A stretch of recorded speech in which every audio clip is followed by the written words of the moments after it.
And so, everyone centered, everyone found their space, found their mark, listened to the heart of their characters. I've rolled my eyes 3 times. I'm in character. All right. Sounds like a plan. So, to begin, I'd like to thank you guys for taking this time. It really does mean a lot. Me getting a chance to play, me getting a chance to involve myself and ourselves in the explorations of these characters' world.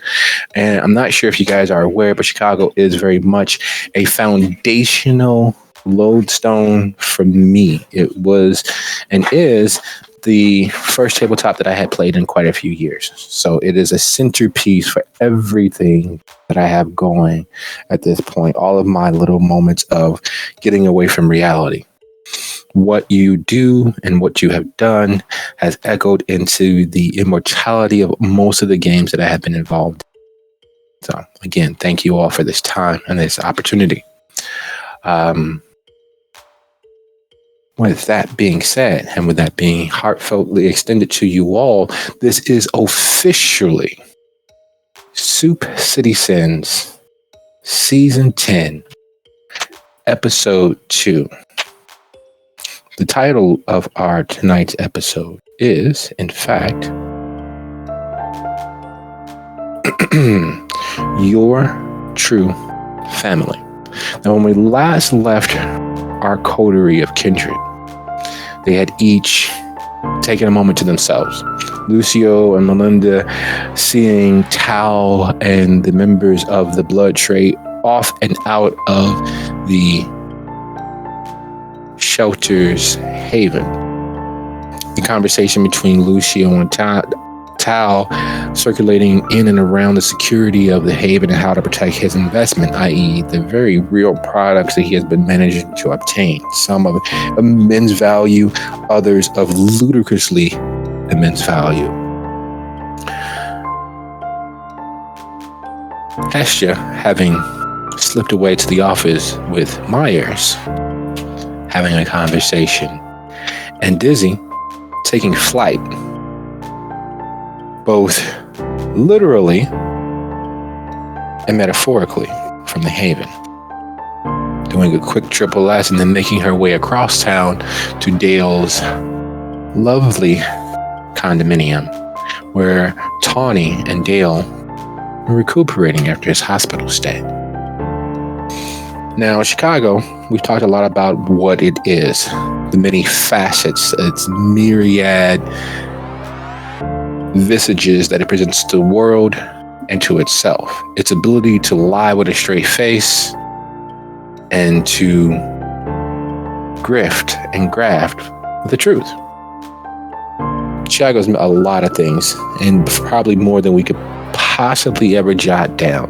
Chicago has as many faces as there are people. There's over 12 million people in the Chicagoland area.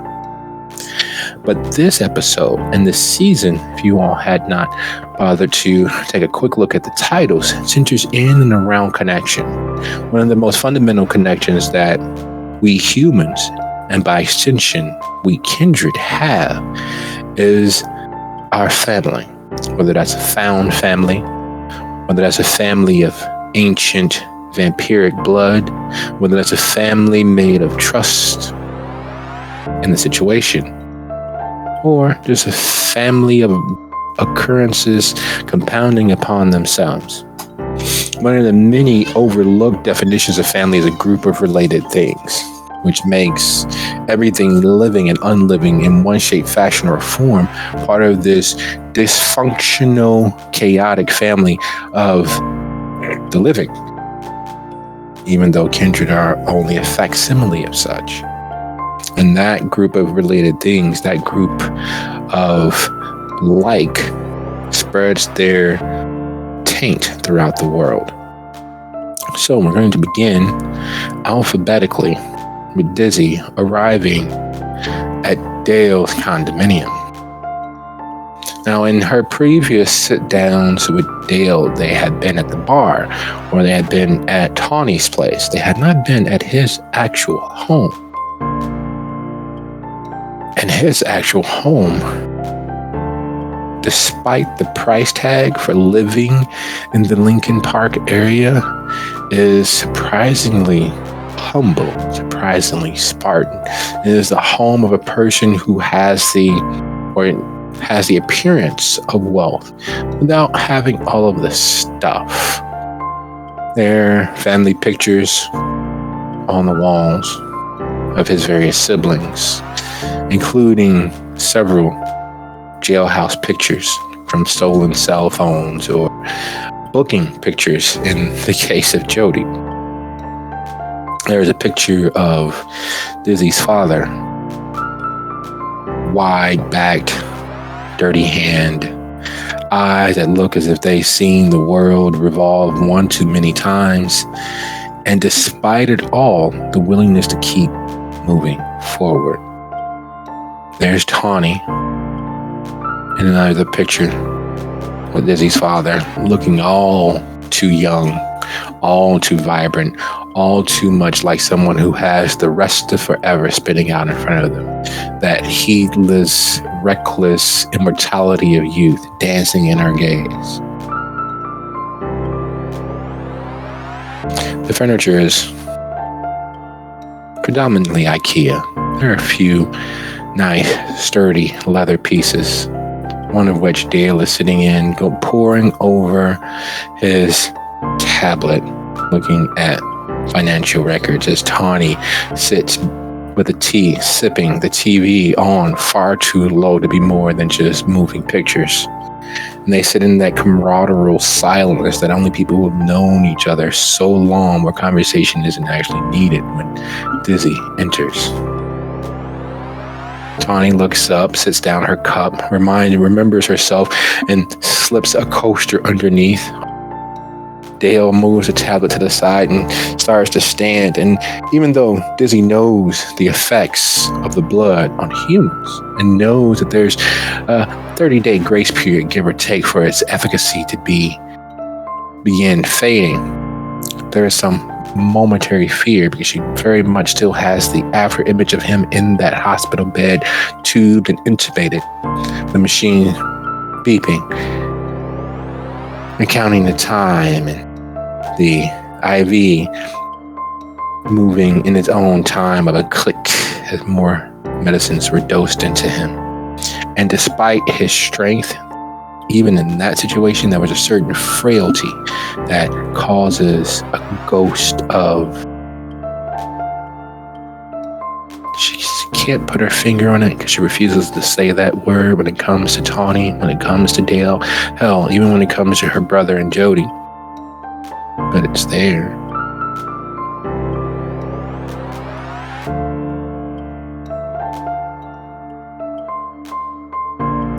Yes, why don't you say you were stopping by? Mom was just talking about you. We were. We had thought about maybe having dinner one of these nights when you're not busy with work and that little girlfriend of yours. Ma, I told you she's not a girlfriend. You know I don't mean it like that, although I do like teasing. You know me, I like to be unpredictable and unreliable. Well, you got the unpredictable part down. You're a little too reliable. But a lot of other things. Come on, sit down. Take a load off. You want a tea or something? And he gets up and he starts moving towards his kitchen. Ma's been on this chamomile kick lately. You want to join her in it? I can't stand it. No, I'm good. You don't got to put yourself out. I know I ain't got it. That's the reason why I'm doing it. If I had to, I wouldn't. Just sit down. I'm fine. You don't look fine. You look like you took a dirty shower with a dirty person. Trouble in paradise? Yeah, it's just been a long day. A little tired. Well, fuck, I got the extra bed. Even the outside the one that Mom has moved into. I haven't moved in. I want to make sure you're on your feet and you're okay. You're not okay yet, despite what you keep saying. If you keep working like this, you're going to have another one of those minor incidents. Come on, ease back, Ma. I'm good. Yeah, what are you working on there? I'm not supposed to say it's technically proprietary, but part of our diversification of the firm has been property, real estate. And most of those properties have come with businesses that have already been there. Most of them were our competitors, mid-range financial operations. But we are in a landfall of riches because we insured all of our properties the same way that we insured our primary headquarters. And so far, over the last week, there has been, of the 10 properties, 6 of them have gone up like 10 the boxes. That sounds like a movie or something. Who are you telling? And with all the troubles I was having before, and with this now, it gets my spidey senses tingling. It's like one of the partners or somebody is purposely trying to inflate our value.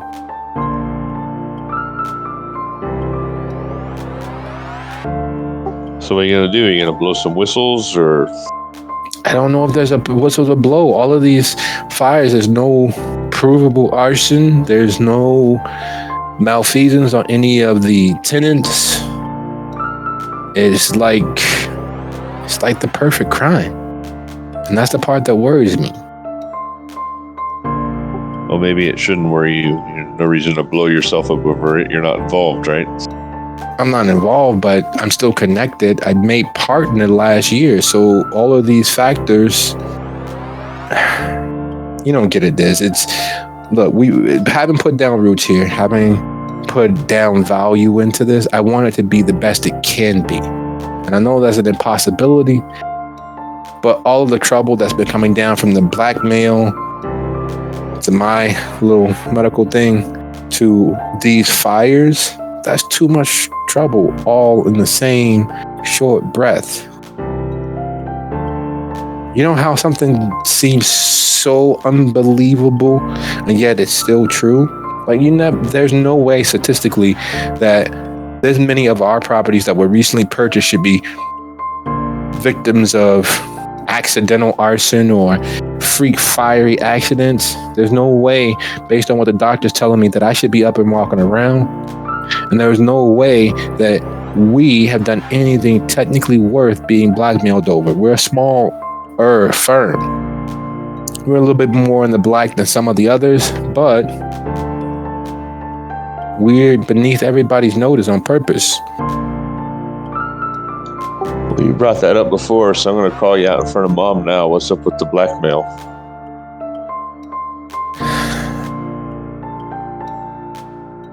Looks, we've been talking about that. She's been pushing me on it, so I guess it's only right that it's your turn. So, like I told Ma, I really don't know. There's no reason, but the only thing that I could track, having done an audit and done several audits, is Nash Fire Protection Services. The moment we took them on, we started getting threats. The other board up companies had, the few that we have, left our business. And that's the only thing that is even remote out of the normal. We helped them diversify its portfolio. We helped them invest in other companies. We helped them get themselves out there, start making their money work for them. That was our last decent sized client. And, the company's gone back over 100 years. So you'd figure by this point, being operationally sound enough to keep in operation for over 100 years, the son inherited the company from the father, the grandson inherited it from that son, and it's been passed down this whole entire time. So there's no reason that should have stood out, but it does, because how many clients insist on having a meeting, a dinner meeting, to start a relationship? And it stood out to me then. It's just weird, kind of hinky, but everything else checked out. The deeds of ownership, the incorporation, everything added up the right way. But it was just the idea, like sitting there watching them, while he wined and dined the partners, it was like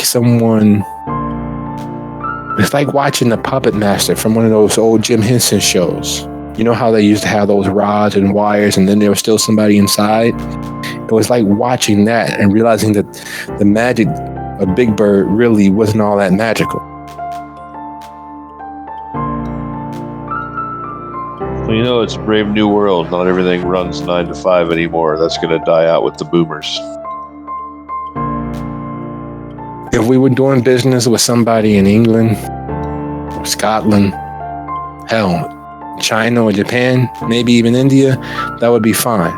But he's here with us. He's on our time zone. And it doesn't make any sense. Normally, there'd be like 5 or 6 other guys with him. No, it's just this guy who talked like you remember that movie The Boondock Saints and how the father talked? That's how he talked. Well, I mean, that doesn't mean anything. You're just an immigrant, right? Yeah, an immigrant with a company that goes back 100 years. I mean, fuck, dude. Superman came to Chicago. Why wouldn't anybody else? Superman came to Chicago because Batman would kick his ass if he showed up anywhere else. I mean, that's fair, but I'm just saying a dude from Boondock Saints being in Chicago isn't like a red flag. It is with a dinner meeting to start business. It is when the company has been a Chicago company for 100 years and managed to remain just in the mid-range. It never had any lean times where it was losing money. So it's a good, upstanding Chicago company all during the whole rampant crime gang days. It doesn't seem right. There's no company that doesn't have lean times. There's no company that doesn't have excessively high times if they're good at what they do. Yet to always be right in the middle, you know what Dad said, the only thing that come easy is trouble. And that's just too easy. Well, then why are you doing it? Why not just separate? You got to have right of refusal, right? You don't got to take this guy's business. I was all set to say no. All the other partners said yes, so I was vetoed anyway. But it's still, just because I was vetoed doesn't mean I'm not going to take what I can do to make sure that we're best protected. It just seemed hinky. It was like, it's like knowing that there's a bug crawling on you, but you can't stop it. Like, it's that feeling of something not right and it makes your skin crawl. It's that, I hate to say this, but honesty is the best policy. When I first saw you, I was afraid that you were a ghost. I was sure that you died. I was sure in my heart. Forgive me, and he makes the cross. But my worry, my feelings with you being out there doing whatever it is you were doing, traipsing across the country, I was sure that it wasn't really you out there, that it was your ghost. And when you popped up and I looked and I saw that you were standing there, I was sure that I was dead. I was sure that you were dead. And it was that feeling like I'm so close to something that's not real. Yet here you are. So Well, Dale, it's just like being a kid, man. If you go down in the basement looking for the boogeyman at 3 a.m., you're going to find him. Yeah, but sometimes you got to look for trouble to protect the people that you care about. Like, I don't want to put this off on you. And I know Mom was telling me you went through my PDA. So you know that I'm okay taking the hit. I would take the hit to protect the people that I care about. But in doing so, I don't want us to get involved in trouble that's going to cause everything to fall in on itself. And that's what I was worried about. That's what I'm worried about. That's why I'm looking to make sure that we're as covered as possible. I mean, I'm here. I want to help. I said that. I want to help. I know that I have not been here for a long time. And I've been, shitty in that regards, but I don't want you to shoulder all that anymore. Now, as far as this work shit goes, you think any of those other guys are going to you think they would go to prison for you? I mean, it's not worth It's a job, dude. You can get another job. Yeah, not at my age, not with my skill level, not to keep mine the tea that she's grown accustomed to.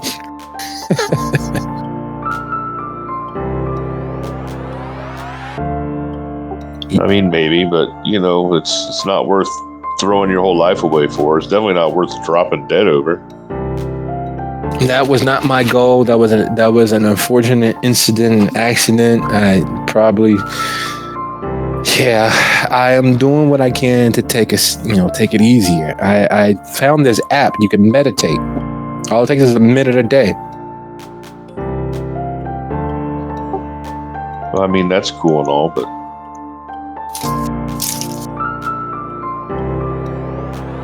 I may know somebody who knows this. What do you say it was? Nash? Yeah, Nash Fire Protection Services. They're a board-up company. I don't know how they don't make an excessive amount of money or lose their shirt in Chicago. You know how many fires we have per year? And you know that business is cutthroat, and I'm sure that most of them are involved with the mob. But this, I don't know. How do you stay right in the middle of every matrix for measuring growth and profit? Like I said, I might know somebody that's got it in there.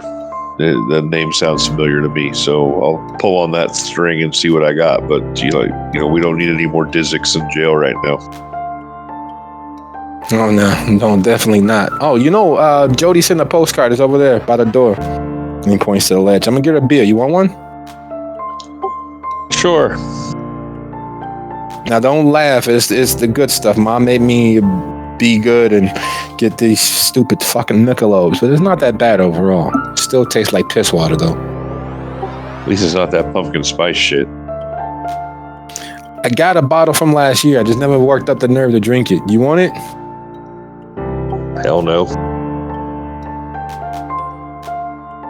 And as he heads to the refrigerator, as he heads to look at the postcard, there is a moment where the belief in coincidence acts like a shield, where a moment of connectivity doesn't factor in as horrible. Oh, it's just a coincidence. It's just Nope. Dizzy pauses as she looks at the postcard. Now, there are certain places, certain penitentiaries and penal institutions and correctional facilities that popped up doing their most recent search and dealing with the criminal factor, or as Dizzy says, Greasio. One of the places where he was supposedly locked up for the last and would be locked up for the next is sitting right there on the postcard. The fact that it's the facility in Colorado where the Don is, according to all official records, and as far as Dizzy is aware, is a moment of heart stopping what the flying several expletives later.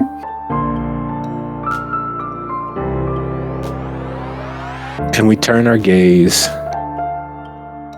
to the office at the Haven.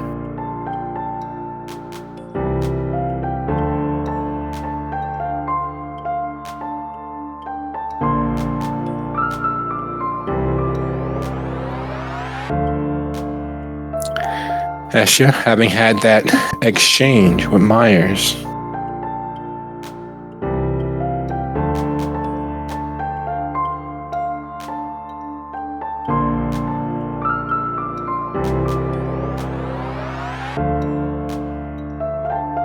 did I lose you guys?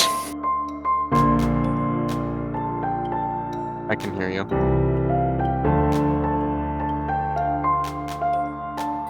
Yeah, I can hear you too. Okay. I can hear you. All right, sounds like a plan. Hess, are you still there? Yep, sorry about that. I had to answer a question. So. The answer is always 375 degrees, and you tint for the first half, and then you uncover a portion of the cooking. That way, it will always come out juicy. Okay, so sorry. What did I miss? So as we turn our gaze toward the manager's office at the Haven, and the statement or wish for luck sits there in the air.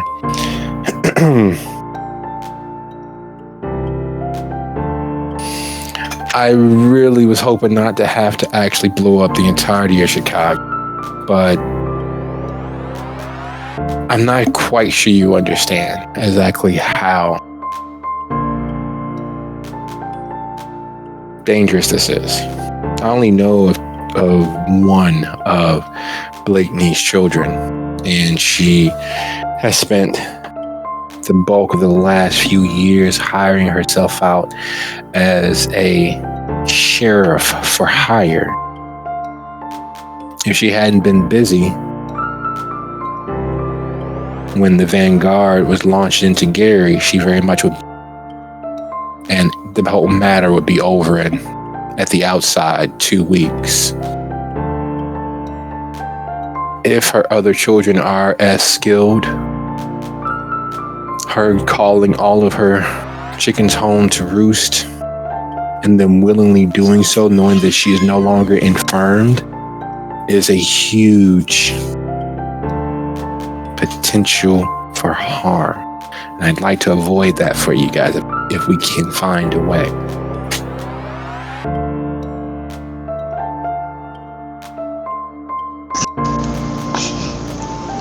I get that you think I don't understand, but I have seen Lucio in action and the things that he can do, so I don't underestimate that Blakeney, being his grandsire, is way stronger than that, and anybody she makes is probably stronger than even Lucio is. So I'm taking it seriously. I just don't know what we're supposed to do against people that can walk through shadows and pop up out of nowhere. There are no wards for that. I can ward for ghosts, I can ward for lupines, I can ward for humans, but I cannot ward for shadow monsters. I wish I could, but then Lucio wouldn't be allowed in the Haven, so that kind of mitigates that whole situation anyway. But you get what I'm saying. I'm taking it seriously. I just don't quite know what I'm supposed to do about it, except for cower in the freaking Haven and hide under our beds. And you know we can't do that. We're hounds. We have things we're supposed to be doing, and we've been putting those off for a long time and finding excuses to not do the things we're supposed to do. But yes, I get it. We should probably fortify or figure something out to lock down, just in case she comes at us and we have to figure out how to defend ourselves and maybe even kill her. And her kids. Well, if she comes for you, you're more than justified in operating to your fullest extent, your most deadliest. Seems to be becoming a pattern with you guys. And in this case, it may be a pattern that actually helps you out. It's just, there's always more than one way to skin a cat. And how people found that out, we're not going to go into details about. However, trial and error definitely works as long as you stay on the official bright side of the law. Finding out weaknesses and how to exploit them would not work against you.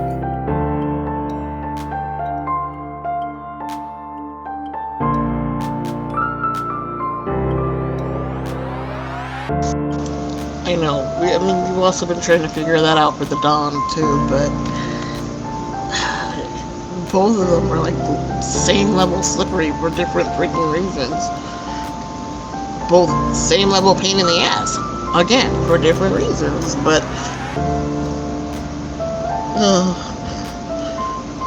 I'm getting a headache, a worse headache than I normally get. But another thing I gotta fucking fix. It's gonna take a week to rebuild the wards, and I need to get everybody's blood to do it. Otherwise, it's gonna freaking hurt every time somebody walks through the door that's not supposed to be here or that isn't a coterie member. Just take me now, please. Would having someone else help mitigate the time that you need? To do the wards? Probably. Yes. I mean, their magic would be tied into my magic, but if they're friendly, then I don't think it really matters. I just need to get it done because it's a lot of blood. It's a lot of blood that we're gonna need and a lot of space I'm gonna have to walk drawing those lines. Is there any way you could? How many doorways are into here? Because I know I shouldn't, and you can't tell anybody, but I remember Marcellus, Dusable's child, used to ward Baby Chorus's stage to keep Kindred from storming the stage during their shows. So he literally just marked off the entrances to the stage, which kept anyone from crossing onto the stage. Would that make it less time? It's possible. I hadn't thought of that. The reason I originally did the wards is to kind of like a don't look here sort of thing. We wanted the cops to originally not look here and kind of pass it, and then other kindred that weren't invited to not look here, kind of, you don't see it. But that would probably be a better bet to just do the doors. Way less time, way less materials. I hadn't thought of that, but then do I do the doors to the shelter too? Or just the Haven? Because I technically don't want weird vampires sneaking into the shelter and us not knowing about it.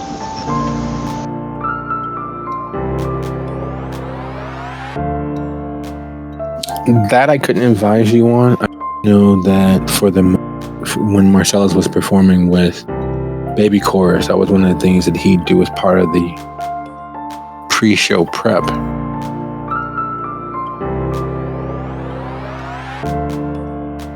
It still took him from sunset to just before show start, but at least they were safe on stage, unlike now.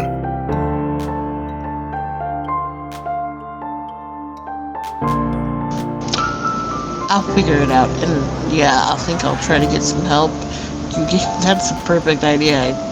I don't know why I didn't think of that before. I work smarter, not harder right now. So yeah, I should probably do that. But not tonight. I can't do it tonight because then it requires taking down the ward first and then resurrecting it. You know what I mean. Sorry, my head hurts so bad. But wouldn't that be more preferable than thinking on and dealing with the very potential many permutations of what could befall you? When was the last time you spent time doing just your witchy-eared wonders?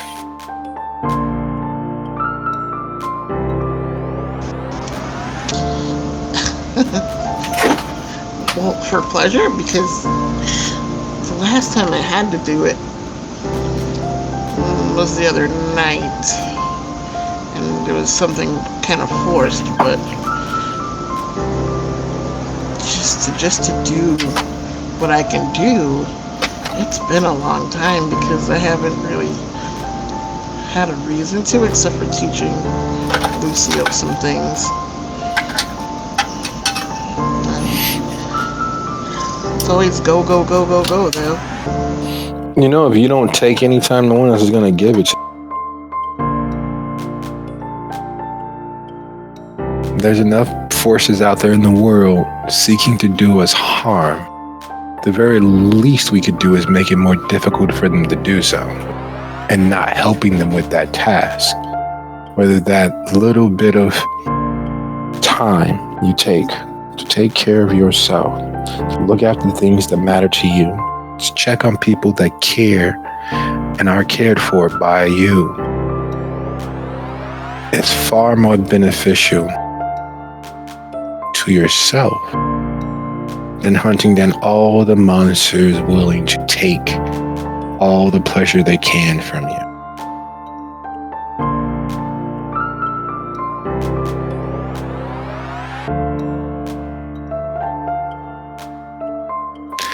Just saying, the bad guys, all your enemies, they have a job to do. And if you do it for them, what the hell are you paying them for?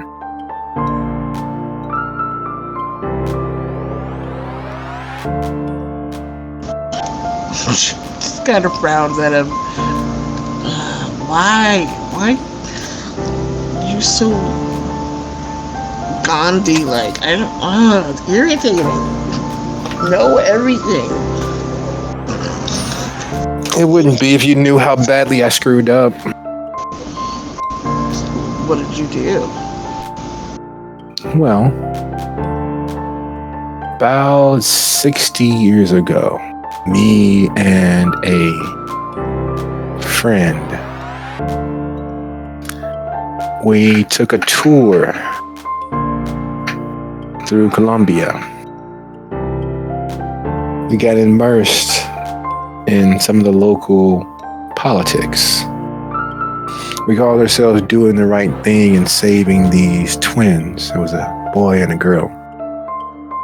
We saved them, made sure that they were free and clear of the predations that had taken their family from them. And then one thing leads to the next, and 20 years pass, and the children are no longer children, they're adults. And they've quietly, like all children do, absorbed every facet of their fairy godparents. The fact that we were unchanging, that we only visited them at night for dinners, that we would talk and sing and dance and entertain them and educate them as best as we could. And we took joy and pleasure in their lives while they hid their fear and sadness from us. Yeah. It didn't end well for them, and it ended worse for us emotionally.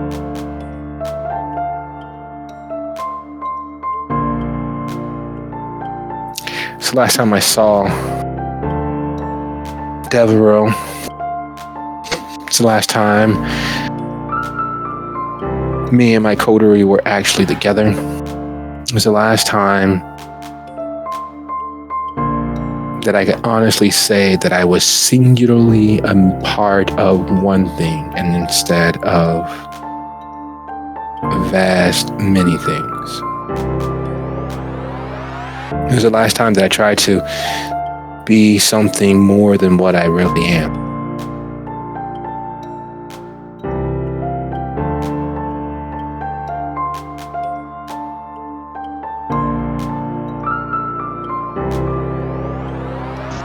She's kind of looks at him and then runs to give him like the biggest hug. And just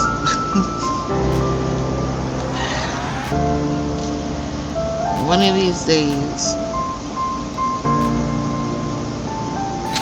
I'm gonna get you to take me out.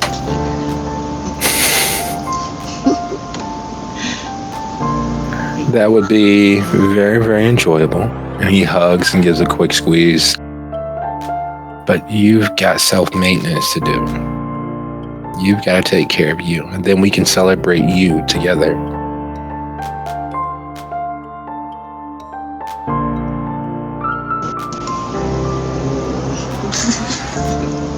I don't wanna.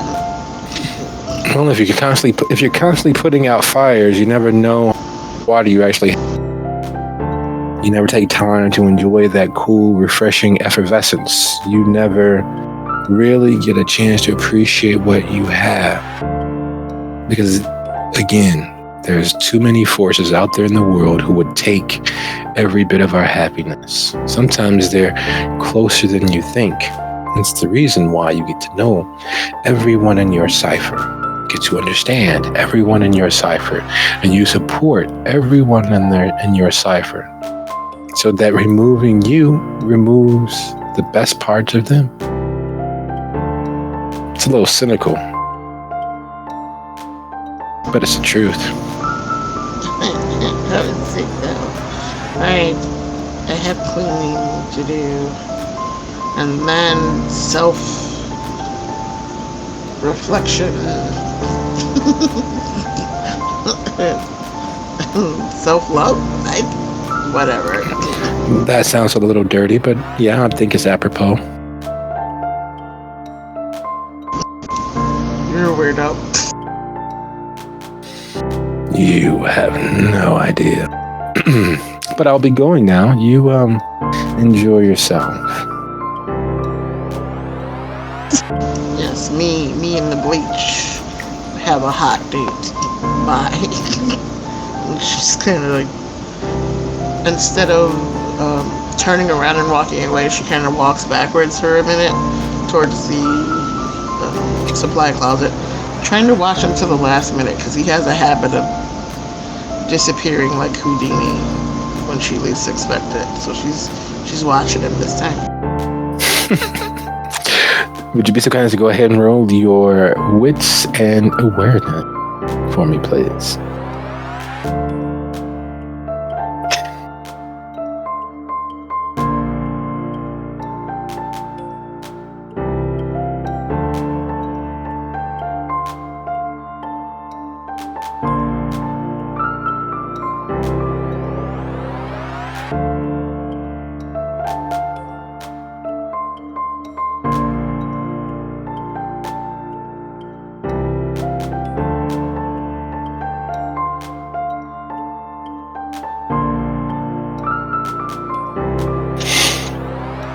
You stay with him, you keep him in your vision, and he waits until you get to the supply closet and you reach behind and you fumble it open. And for a brief flickering moment, it is almost as if he fades. You hear his footsteps in the hall, but you had your eye on him and it looked for a split second as if he faded, as if he was there and disappeared like something being washed away, even though you hear his footsteps in.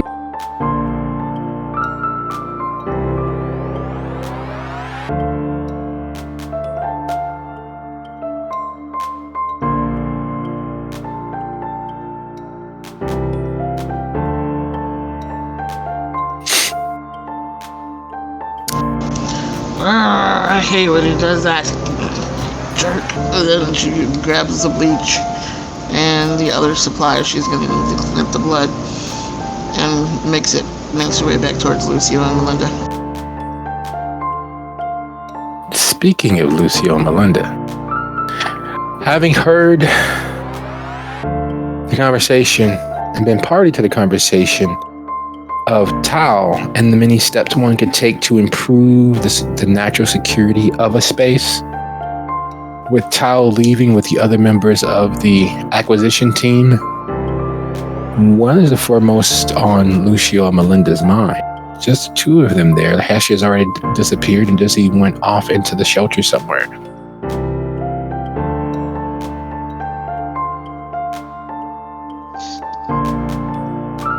Melinda, do you have any...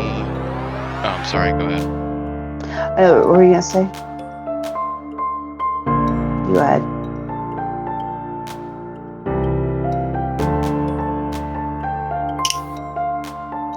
I was gonna say, Melinda, do you... I'm not well versed in blood magic, so do you know wards that can help us detect intruders within our domain? Storyteller? Yes.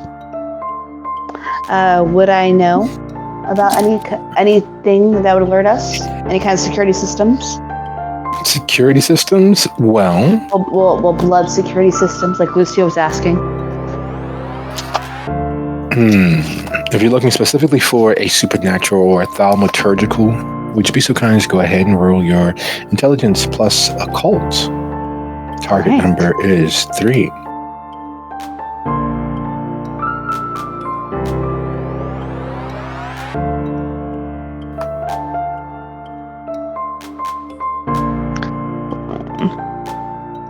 Yeah, there it is.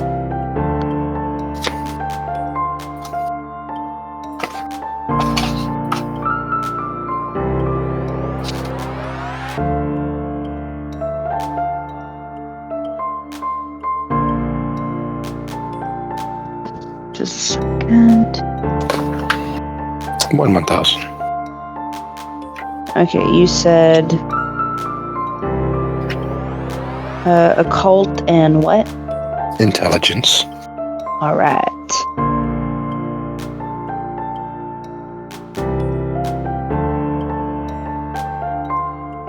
All right.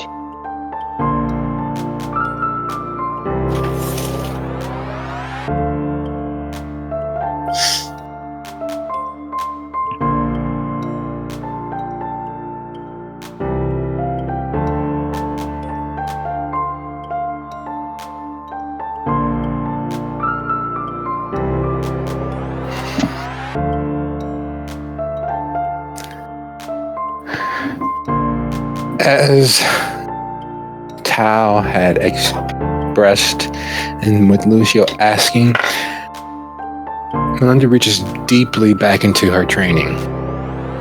One of the problems with being a specialist is that, much like the person with only a hammer, everything begins to be viewed as a nail. If that's your only tool, the solution is always the same. Pound it, and if that doesn't work, you pound harder. However, the basis of Melinda's training did very much center in and around the idea of keeping things away. What she hasn't and what she wouldn't share with others, the reason why she became so specialized and focused on finding is because keeping things away never quite worked for her. However, there are several layers and levels of warding that were tossed in her direction that went in one ear and got jumbled and somehow crossed. That cross being, instead of pushing things away, instead of repelling things, she learned how to bring things to her, or more accurately, how to bring herself to them. It became the defining factor of her fame and acclaim. And there are several schools of thought and several paths in terms of creating warding circles and protection circles and banishment circles, and there's a certain trigram you could use. In other words, her knowledge of the potential and possibility is near encyclopedic in the moment, though the boots on the ground construction, creation of them, however, matter entirely.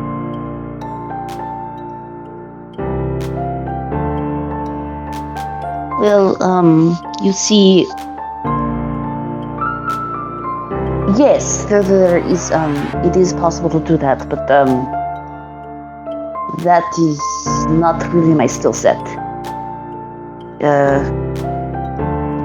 Better at finding things than keeping them out.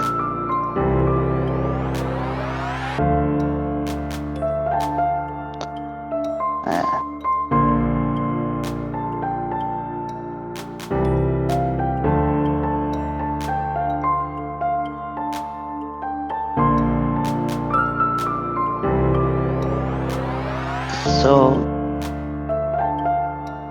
yes, there is ability to do work, but But do you know how to? that is not my skill set. I see. Alright, well, I don't know anything about wards.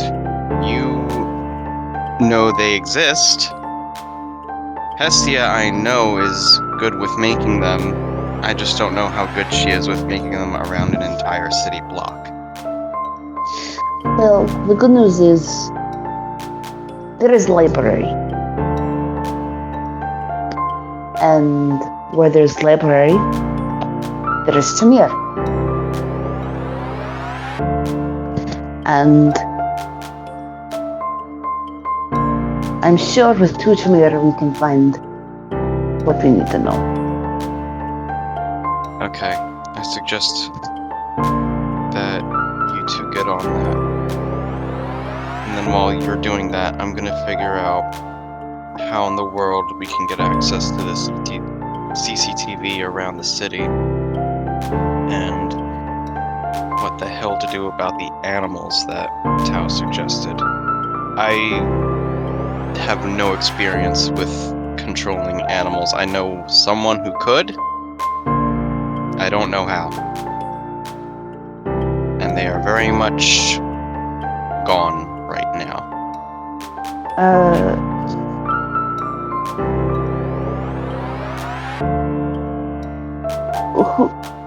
Who is this person? Whispers. Whispers. Yes.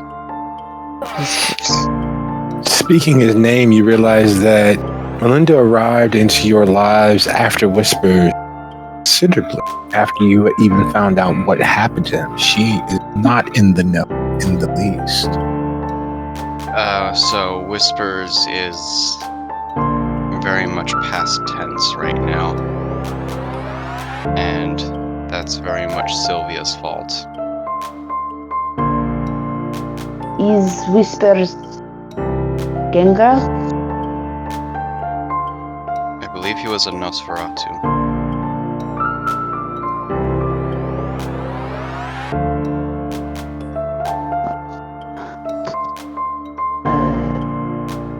Either way, he's gone and not able to help us right now. All I remember is that he kept a pack of rats around and was somehow able to control some of them. Is it possible to ghoul an animal? Yes. It is. Yes. Yeah. Well, damn, you's cold-blooded, boy. Shit, no wonder you all didn't care that I was gone. Taking over a human is one thing, but abusing a poor, defenseless animal, damn, yours is a cold-hearted motherfucker, ain't you? I've never done it, but I know that's possible. Wide 80s shoulder pads and a deep blue leather jacket. Oh no. And he's standing looking over Melinda's shoulder as she speaks to you. His hair picked out and properly hydrated. His shirt open damn near to his belly button. And he's wearing more rings and watches than you've ever seen on him before.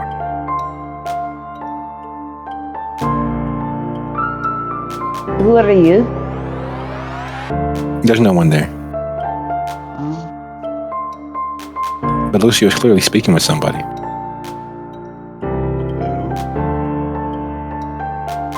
See, there's that cold-blooded shit again. No shit, didn't I tell you I wasn't down with you, mother?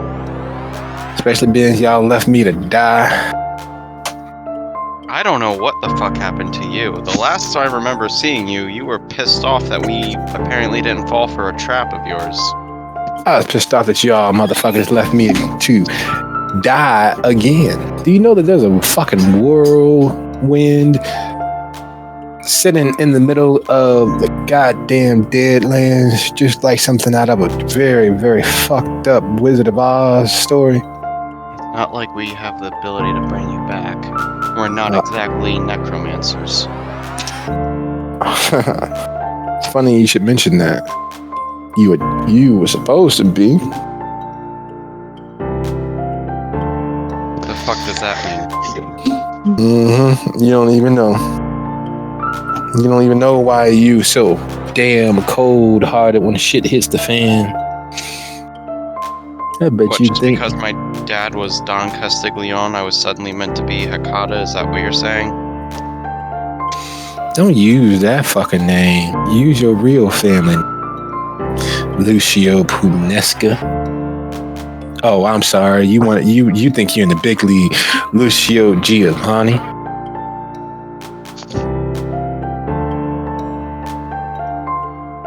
Lucio, who are you talking to? A ghost. I would like to.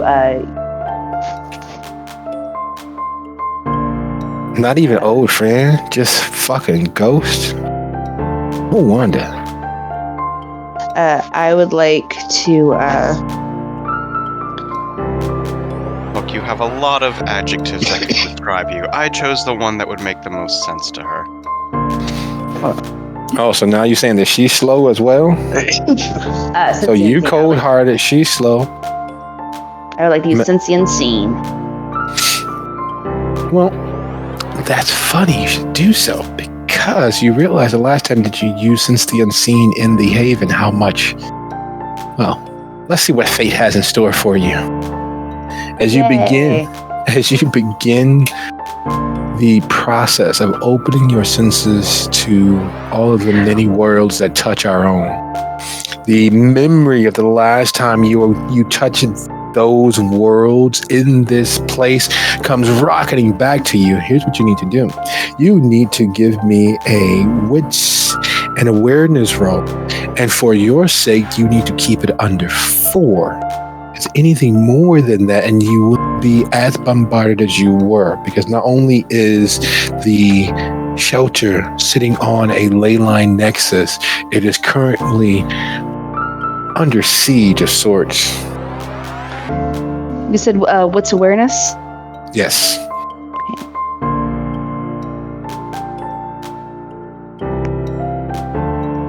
Oh, it's the wrong channel to go into. That's what I need.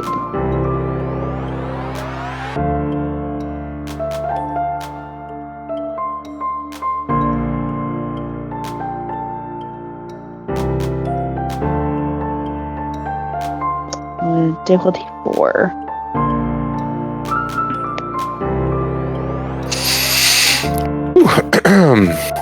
You somehow managed to hold on to the bronking bull that is the various permutations of ectotheric, supernatural, preternatural energies vibrating and moving through the shelter.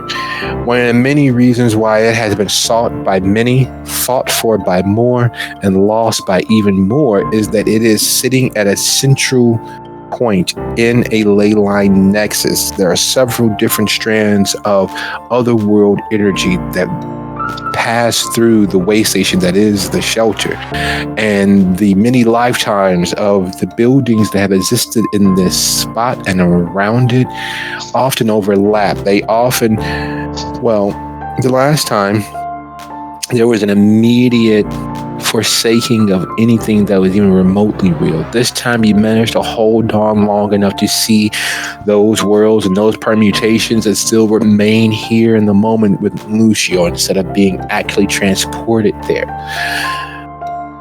And you see a gentleman roughly about 5'8", 5'9", dressed in deep dark blue leather with wide 80s, late 70s, early 80s era shoulder pads, his hair picked out and properly moisturized with the carefree curl.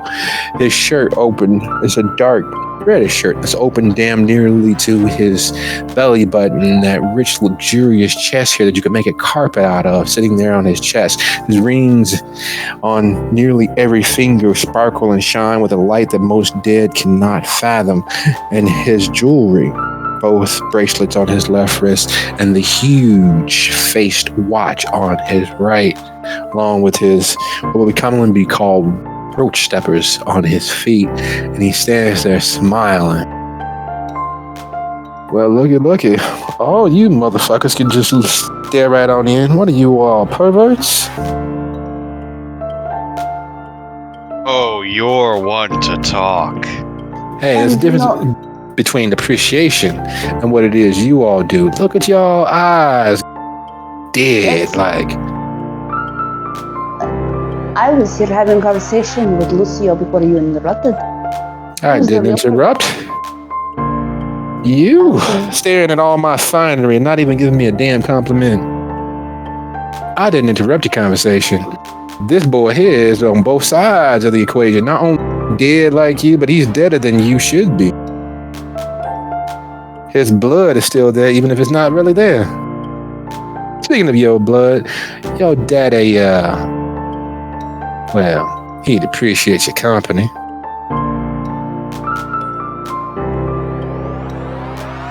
Lucio? Appreciate his, so what does it matter? I'm not sure you quite heard what I said. I did say he'd appreciate your company. He'd like to arrange visitations with you. Get to know his little squirt. The last time we met, he said I had no claim to the throne. Just I because didn't he even wants. want the throne, and he outright said no. So why does he suddenly want to cozy up? I don't know about getting cozy, and if he did get cozy, I'm not sure you'd appreciate that sort of thing.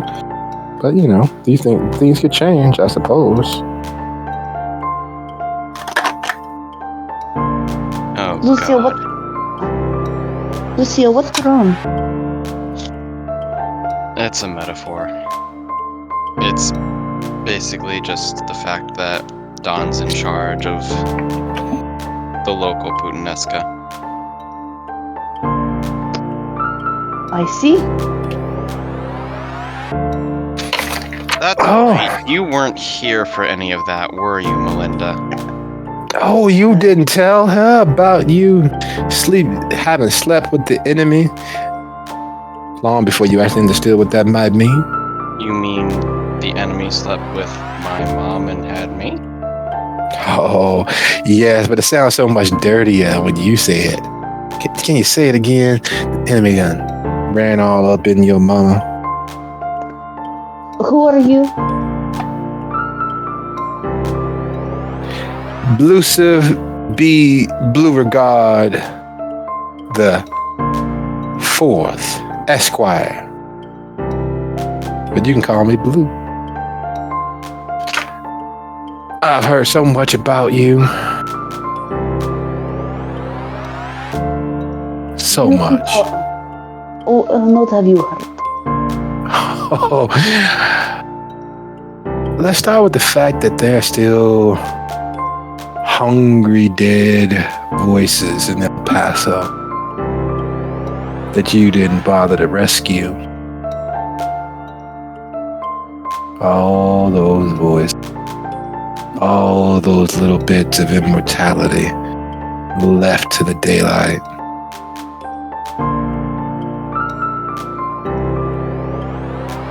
Oh wait, I wasn't supposed to be spilling secrets, was I? Lucio, never mind. She's not the sort to leave you behind. Big bad policemen come kicking open your doors. She would never leave you to their tender mercies. Her name won't be the last thing on your lips as you burn as the sun hits the rising line. Never mind, that won't happen to you. You can trust her. In fact, I suggest you get to know her. Take her home with you. Give her all the secrets to your internet passwords. And make sure you sleep with both eyes closed.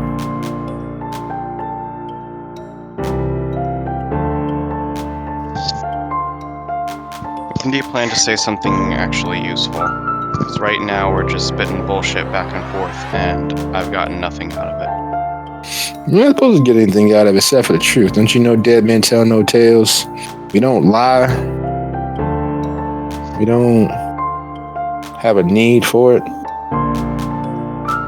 I can tell you that your dirty old man would like to spend a little time, get to know his little squirt a little bit more than, be something a little bit more important to each other than just enemies.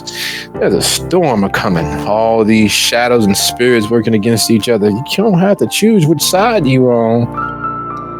Ain't that right, Hestia? Who's now standing in the door with disinfectant and sprays and mops and various cleaning agents.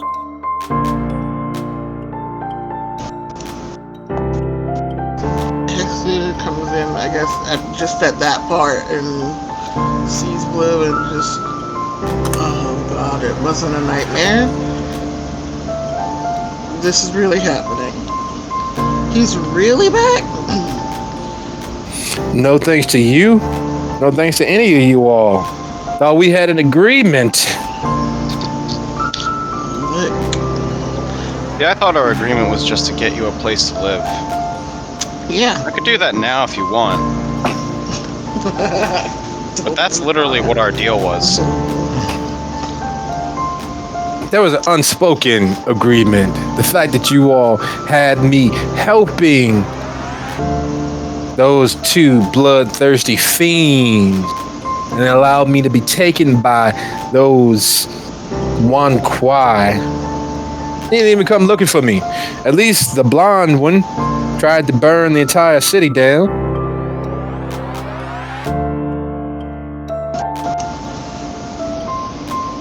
We were dealing with our own bullshit. Like, they can breathe fire. So, take a I number. thought you were gone. I did too. You know, like nobody came to look for me, put flowers on my grave, or go slap my former baby mama. You all didn't even think about me. You're buried. Why would... What? No, what? I'm not going to argue with you. I'm not going to do it. I'm just going to figure out how to get rid of you. That's what I'm going to do.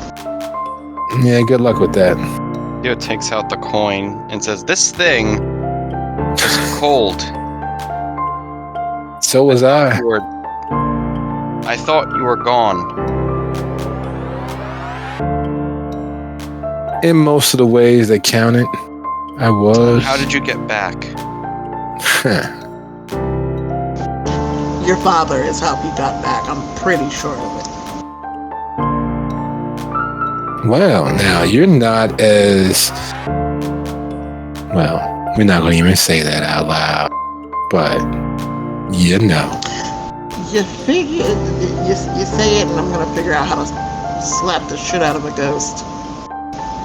I wouldn't dream of saying any of the many potentially factual put-downs you suffered while you were alive.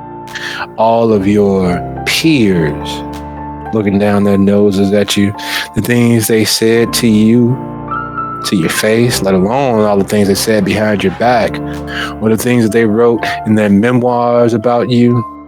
How do you all say it now? Dry, sneak dissing, sub-tweeting in their memoirs. So if anybody who was smart enough, you know, had a decent IQ, read their memoirs and their biographies, and even one peer-reviewed hypothesis that looked down their nose on not just you physically because of who and what you were, but intellectually. I would never say anything along those lines. Hell, I wouldn't even let someone get away with saying such things. What is this with men who always appear in our presence? Do you think they can speak to us this way? I don't What, the truth? say it. But the thing is, Constantly disrespectful men. The truth is disrespectful? How long have you felt that way? Was that the reason why you let so many people die in El Paso? Was that the reason why you haven't been honest? These lovely people have taken you in, not realizing your urge towards glory, your own name, reclaiming your title and people that matter to you. Oh, by the way, that's none of you, neither one.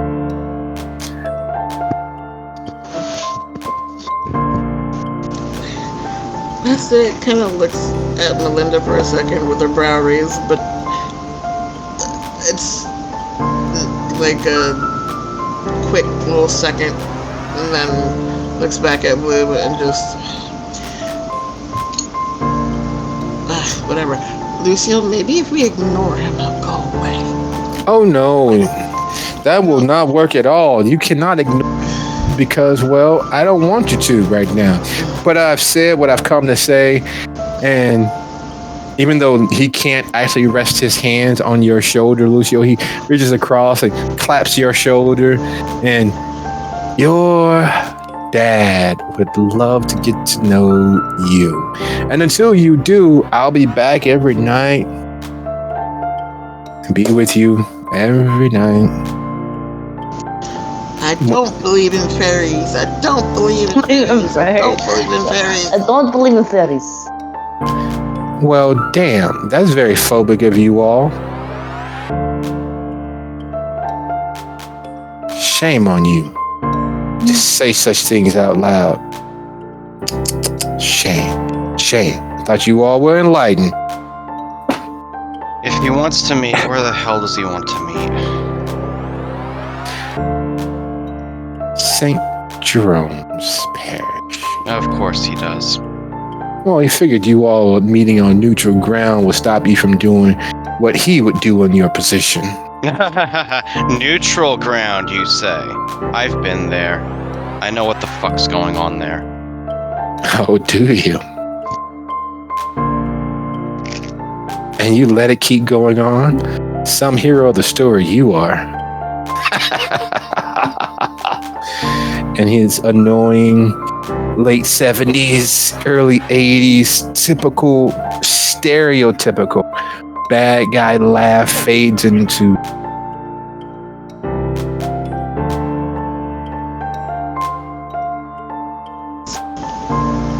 You know how many times I'm starting to regret not letting Force Apula eat him in the first place? We could always try and find him again and give him a snack when he comes back the next time. I think he's too busy with his body. Alright, I brought the bleach and stuff, so I'm gonna clean, but we got a problem, apparently. Well, another problem, or the same problem. Blake Oh, please, lay it on me. It can't possibly get any worse, can it? Oh, Well, who What am I is to one say more that? problem? What Blake is one more problem? has apparently returned to full strength because the thing that the Malkavians were doing to her ended when Newberry went missing, as presumed dead. So she's been getting back to her normal, brainy, slick, dangerous self. And not only that, she is calling her children home and amassing power. And apparently targets are being drawn on people. So yeah, I guess we're on that list. Well, But shit. I'm willing to I- bet your dad is also on that list. So maybe they'll kill each other. Blue just said shadows and spirits were coming to war soon, so I have a feeling that's exactly what he was talking about. Who is this person? My grandsire.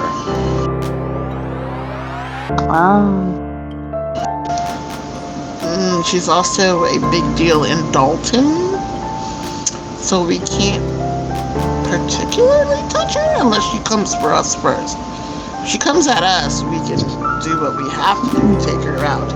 Something If tells me we she can't won't take do her that, out. considering what I did to her last time. Yeah, possibly. But then I think that's probably why your dad wants to talk to you. Possibly. If I'm guessing right. I think he wants to talk to me to try and control, and either take me as a hostage and force you guys to give up the haven. Who said you're gonna go by yourself? If he's gonna take a hostage, he's gonna take all of us hostages, but then it's not gonna work for what he needs to do because we have to give it willingly. He can't just take it.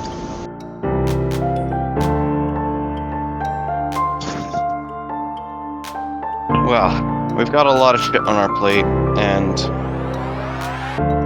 I think right now we need to focus on shoring up our defensives, like Tao said. A storm is coming, and we need to be prepared to weather it. have an idea about the animal thing. Go on. Well, when I was newer, I was able to bond with animals without ghouling them a bit and get them to do small favors. Nothing above like a dog or a cat or anything, but possible if I could see if I've gotten any better over time. But then you can also ghoul animals and use them and make a stronger bond with them, and then I could possibly do it then. But the idea of that, I don't want to steal their free will. I mean, granted they're animals, but it still feels wrong to ghoul an animal to me. So there's that. But I'll figure it out. And then the wards, I know she mentioned the wards. That's you and Melinda. I have no knowledge of wards. Well, I mean, technically, if you just put them at key places where somebody might cross into your domain, it might work, and I wouldn't have to draw it around the whole of the domain, because that'd be far too much blood, far too many. Yeah, the logistics on that would be horrible. But Myers pointed out the problem that I'm having with the Haven might also be the fix for the Haven and the domain. Like I said, if I just put wards at specific points where somebody would cross it.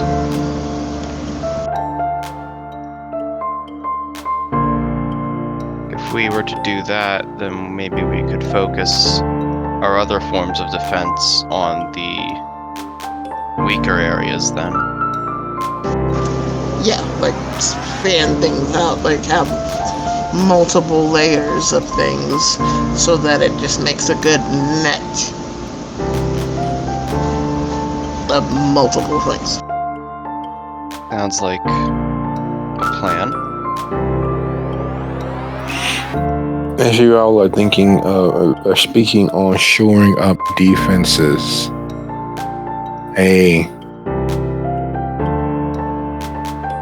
chilling thought at this point seems far less so. But Melinda did mention that you all have another problem.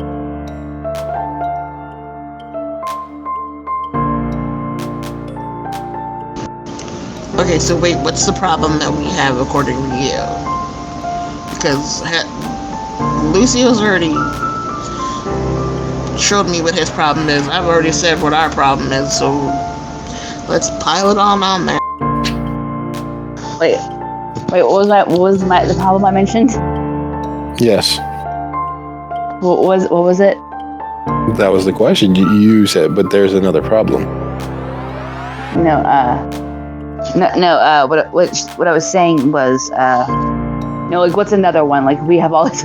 It's just like they just feel like she was just commenting how, like, what's another problem? Like, because we keep having all of them. Is all she was saying. Oh, okay. So she wouldn't mention how very much like El Paso, the confluence of several different factors all adding towards drawing attention to kindred would seem.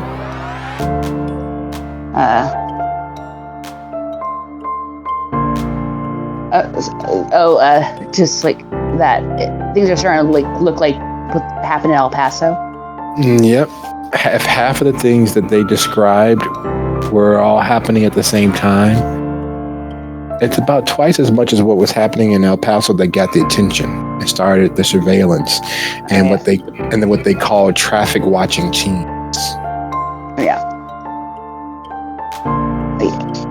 That is, well, I am concerned because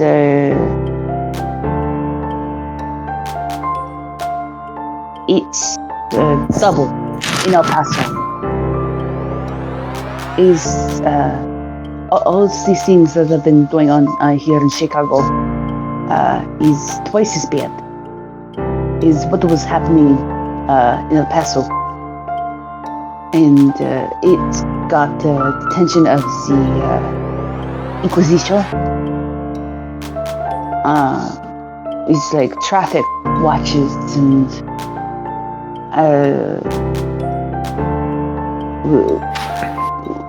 we should assume that the Inquisition is paying attention to what is happening and prepare. I assumed we already were. To be honest,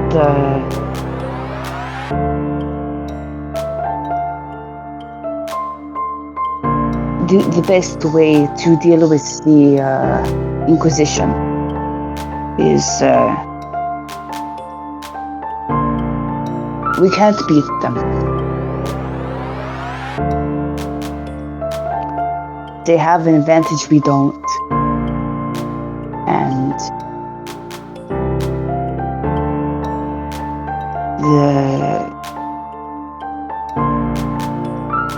with everything that's happening, they'll be knocking on our door any night or day when we can't fight back. And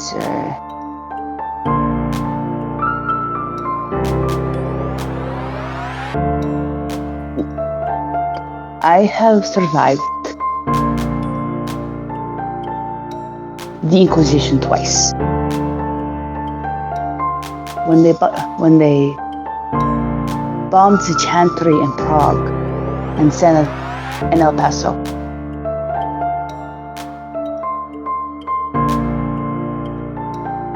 And the best way to survive it in Chicago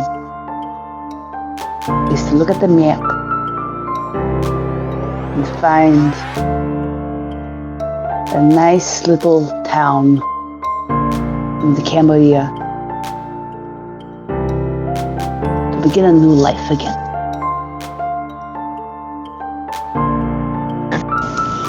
Lucia raises her eyebrow and looks at Lucia. I don't know what they do in Prague or El Paso, but Chicago, we don't fucking run. So, I get it. They're big, they're bad, they're Inquisition, they're humans, they can be out in the daytime. They got guns that weird fire things. I'm betting that's where Dizzy's gun came from. Yeah, they got all that, but we've lived for this long. Do you remember what happened with Prague? What happened afterwards?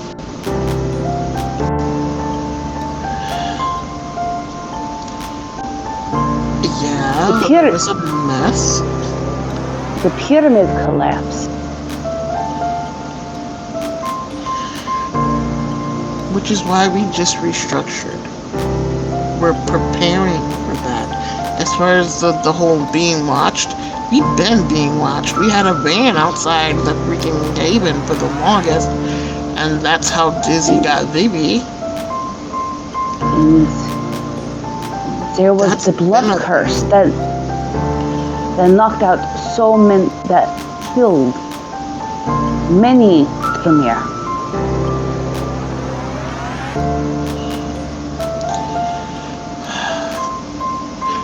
We've learned from that, though. We're going to learn further from that. We're going to be prepared this time. I understand, like I said, that they have an advantage, but I think we're smarter. I'm not saying we're smarter than either Prague or El Paso, but we're smarter now that we know what they can do. I have fought for this place against possible werewolves, the Dawn, human incursions, Duxborns, you name it, and I fought to keep this place. I put it back together, and I will be damned if I let the idea of humans with guns chase me out. No, it's not happening.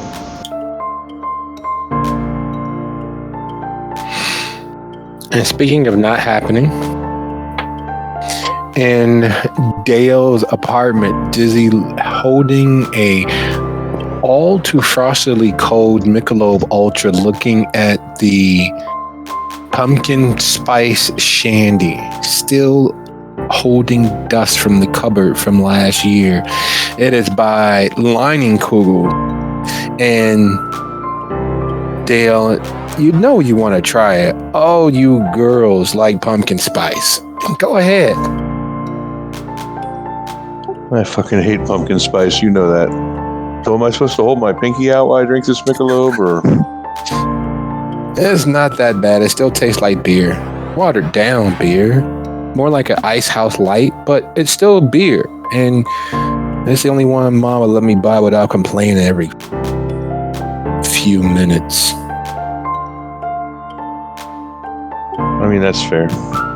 How's she doing? Well, she's not as stressed because she's not looking at me all wired up, and she won't let me live that down.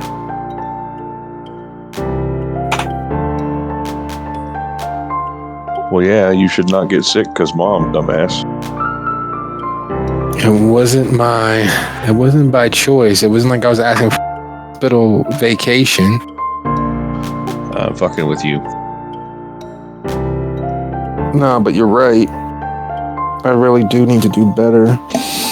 I even signed up for a gym membership. I haven't gone in, but I signed up. Dude, you're doing fine. I mean, you're the one good kid, so I mean, take solace in that. Well, Jody, if she could just watch her fucking mouth, wouldn't get arrested all the damn time. Yeah. You definitely gotta learn to watch your mouth. You know that's why she got arrested this last time. She would have got away fine if she had just closed her mouth. She actually called me in the middle of her arrest. Like how much of a dizzy can you be? Mid arrest, you're gonna call and let your brother know you're gonna be late for dinner, probably for the next 3 months. Who does that? Jody, apparently. Well, at least it wasn't with one of her dumbass boyfriends or girlfriends this time. So this blackmail thing, they're blackmailing the firm, not you, right? Yeah. It's the firm, unfortunately. It's not me directly. Most of the places that they listed, I've never actually been. I did go by the massage parlor, but that was to check up on this Nash guy, Walter Nash the fourth. Yeah, I bet that's why you're at the massage parlor. It was, unfortunately. You know how many times I had to prove that I wasn't a cop? I showed my yacht club membership. I showed my Chicago Heights Golf Country Club membership. I had to agree to opening up my shirt just to prove that I wasn't a cop. I was literally just curious about. Supposedly, Nash Fire Protection Services has stake in the ownership company, and I did misrepresent myself as an IRS agent to look at books, but you'd be surprised how well kept their books are. They have dates, times, first and last name for most of their clientele.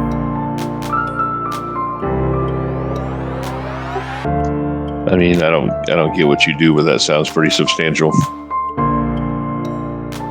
Yeah, it's considerably more. Most cash-based businesses barely could describe who their clients are.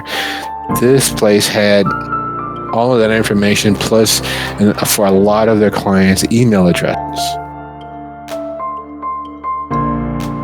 But it's not them that's blackmailing you. Am I misunderstanding something? No, it's not. But I was trying to connect the dots in some way, because if that was dirty, then Nash could have been dirty, and there would be reason for me to get the other partners involved and try to dissuade them from moving forward with our services for them. But they are as above board as you possibly can be. The level of information they have on their clients, I wish I could get that without having to pull teeth from half of our clients. I mean, is that level of information in and of itself dangerous? Well, we live in a dangerous age when it comes to information. With the right level of information, you could be anybody. You could have access to almost anybody else. Well, I'm just saying, you don't seem to trust this client. I thought you had said that this whole thing started about the same time you took this client on. So. Yeah, I did, which was one of the other reasons why I was looking so hard to try to connect the dots and maybe prove that Nash was behind it. But as far as I can tell, despite such a long history of his company being around, his father and grandfather building the company, they haven't had any lean years. They haven't had any feast years. They didn't get involved or embroiled with criminal activities, or at least known criminal activity. There's literally as if the company has been sitting isolated in the middle of every growth metric that you can measure and staying there throughout the entirety of their business. It's almost literally very much is too good to be true. For 100 years of that level of consistency, that's impossible. By the simple fact that the grandfather died and the son took over, there should have been some change and variation. It's literally as if one hand has been leading the till of the ship this entire time. Like, they haven't changed leadership. The technology hasn't changed. They haven't lost any clients. They haven't gained a huge number of clients. It's like they have found the magic 8-ball to avoid trouble, to remain consistent, like they're frozen in time. Do you know how rare that is in business? I mean, it's just got to be a coincidence. Maybe the people who took it over were well trained by their family members, like they were indoctrinated over the course of years or even, a decade or whatever. Disneyland. Why the fuck you bring up Disneyland? I fucking hate Disneyland.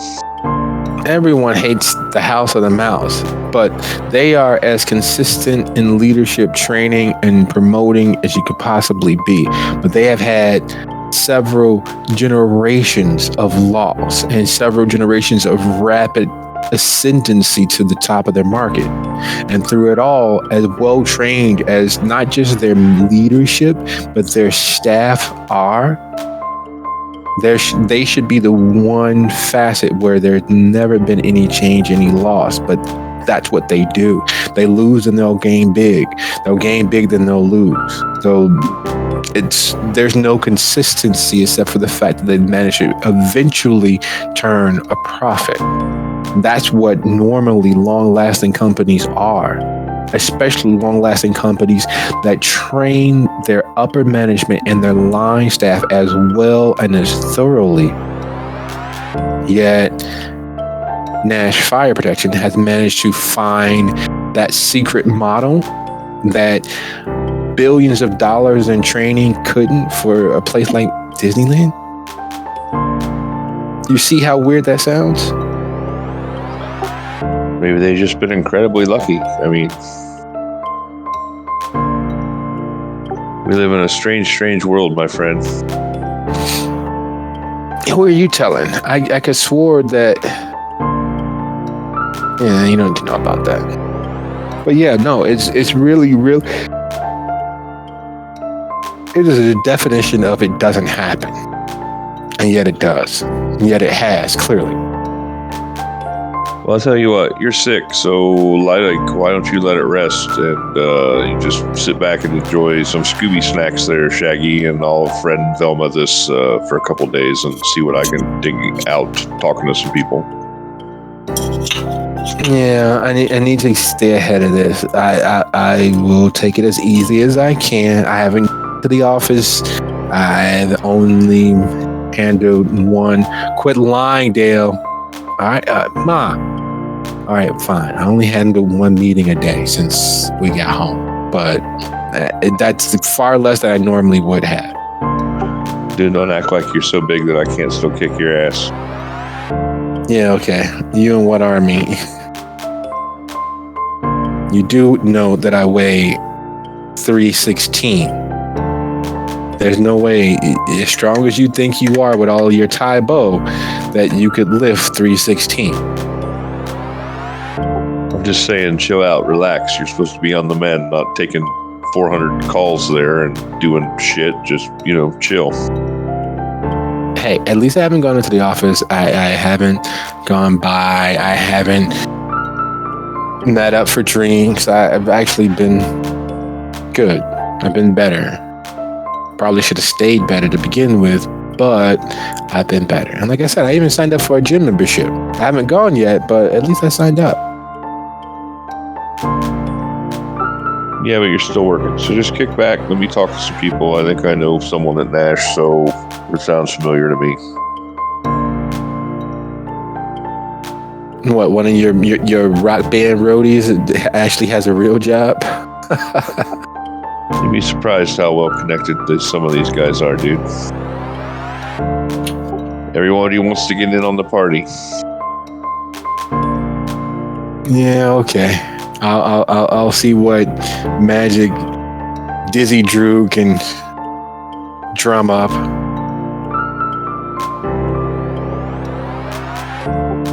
Cool. So you just have a seat, do some rips, call a girl. I don't know. Just relax.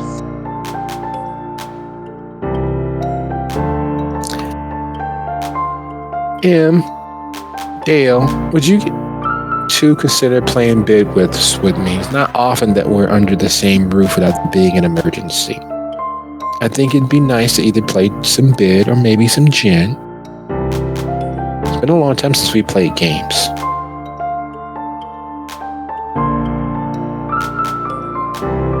My phone ain't blowing up, so I guess I got some time.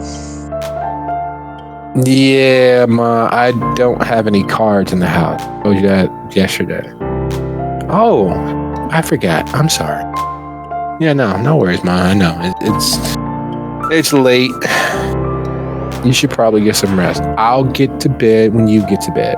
Well, I'm going to bed soon. I'm just gonna fire off one more email, finish my beer with him, and then I'm gonna go and, well, in that case, I suppose I'll leave you guys to it. Don't try to sneak out of the house like when you were younger.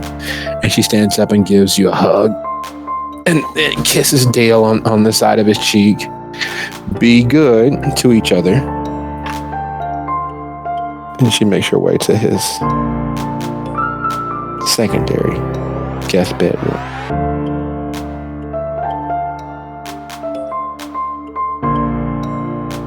Hey, there's something going on with her, She's just old. She'll be fine. She's a tough old bird. Well, yeah, but I mean, I don't know whether it was stress or anything, but when you were in the hospital, she was off. Like, so much off that my friend remarked on it, and she doesn't even know her. Your friend's probably, I don't know. I wasn't there. I'll take your word on it. I've been talking, between you and the doctor always asking about her. You'd think that there's like a second head growing out of her neck or something. I haven't seen anything. She forgets stuff, but that's normal. I mean, to a point.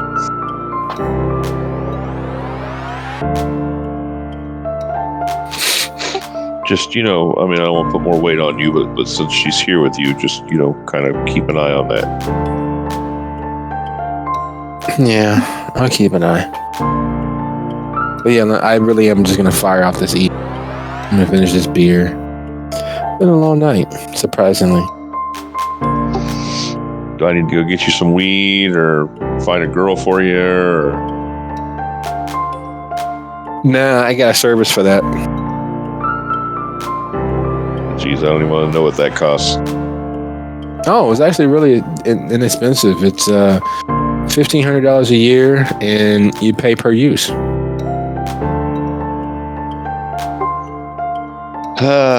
Okay. Come on, we live in a Grubhub and DoorDash sort of era. Do you really think that you wouldn't be able to have those things delivered? You know, I guess I'm just old-fashioned. I like to pick my lobster right out of the tank. It's a little cruel, but okay. I'll let Peter know where you're staying once I figure it out. Seriously, less work. Give me like 3 days. I'll figure something out. I'll have something for you. Okay, sure. Yeah. I'll give you 3 days. I'll work a little bit less for 3 days. Like a lot less. Like get a PlayStation or something.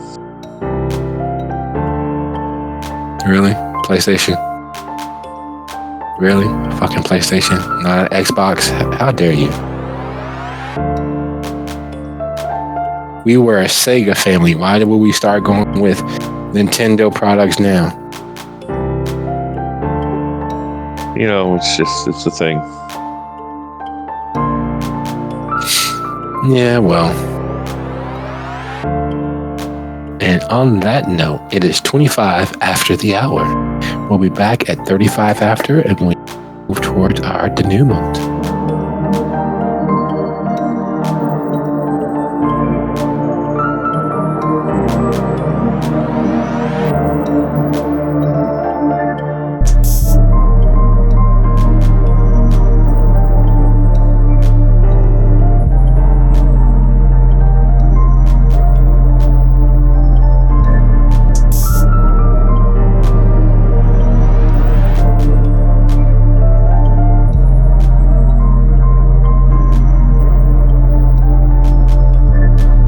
All right. How we doing? What's that?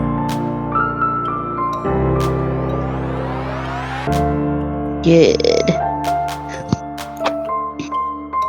All right. Well,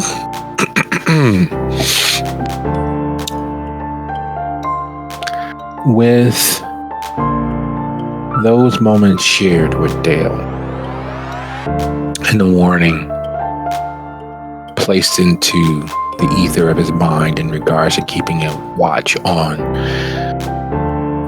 Mother dear, what is it that is most pressing on Dizzy's mind, knowing what he shared with her?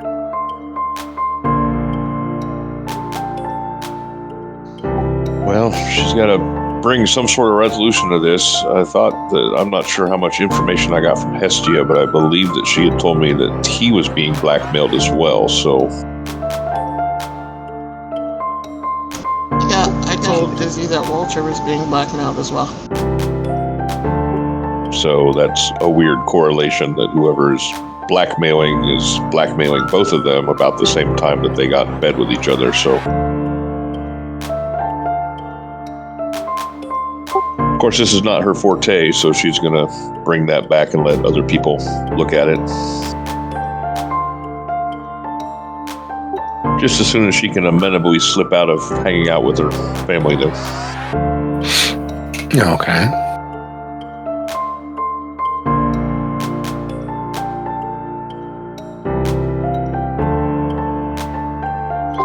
Though she did spending time with actual people that she cared about has been grounding, considering all the atrocities she's been performing on a moment-to-moment basis lately. A recharging of some batteries.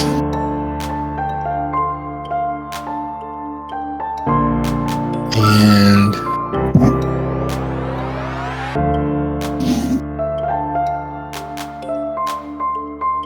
And as they bed down, what would be at the top of Dizzy's mind?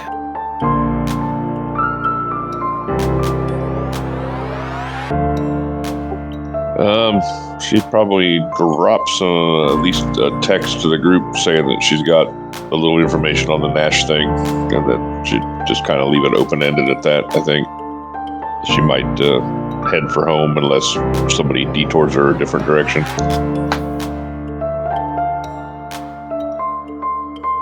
Okay.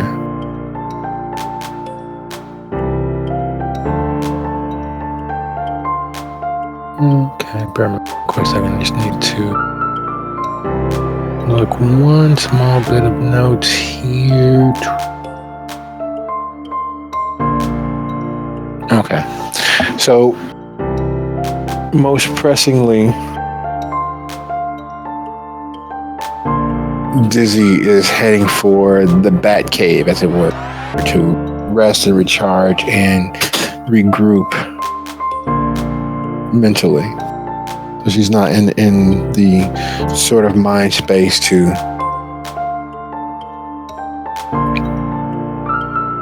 touch base with her coder members, knowing that she left without them knowing that she had in fact departed. Yeah, it's true. I don't know if they've even noticed I'm gone yet, so it might come as a surprise to everyone.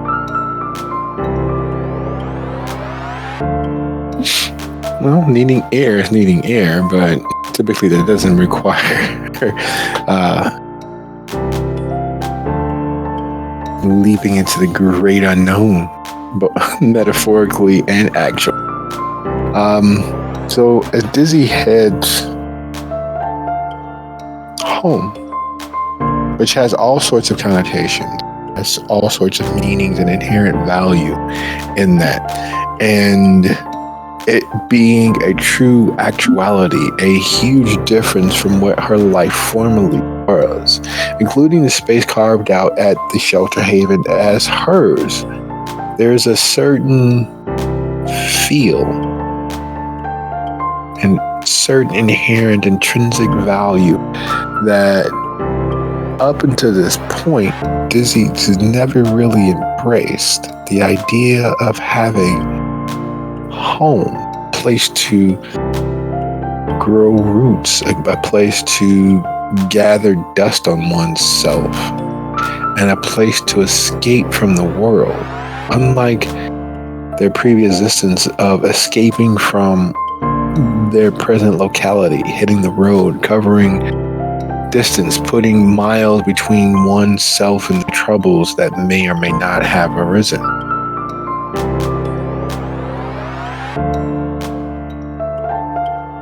There's a lot. And it's only as Dizzy's leaving Dale's to make that cross-town travel that she recognizes the car that's flicking its high beams at her. Oh, God damn it. Whose car is it?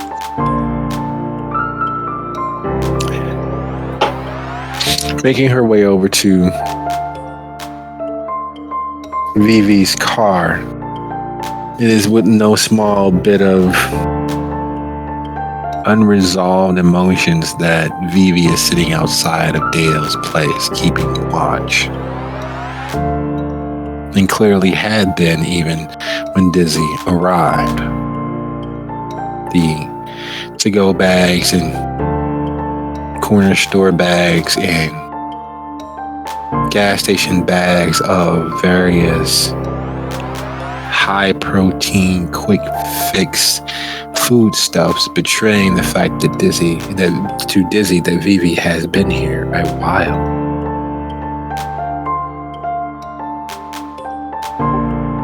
What are you on a big stakeout here, Serpico? Well, somebody's got to be. You've been busy. Yeah, I've been busy. Let me tell you.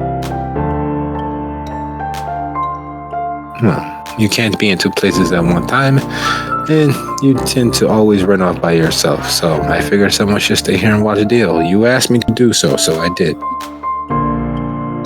I appreciate it. I assume it's been quiet. It has been, except for the tall guy that's swung by a few times. Tall guy? Yeah, windswept hair. Looks like the guy from, I don't know if you watched the show Outlander. Not ringing a bell. So this lady from World War II goes back in time to Ireland, or is it Scotland? I'm not sure. One of the places where the people talk so, and she falls in love. She falls in love with the guy, and the guy falls in love with her. And it's supposedly based off of a book. I never looked for the book. I'm not going to lie. I could have looked for the book, but I didn't. But it's all very, very hot and bothered. And the guy looks like that, but taller.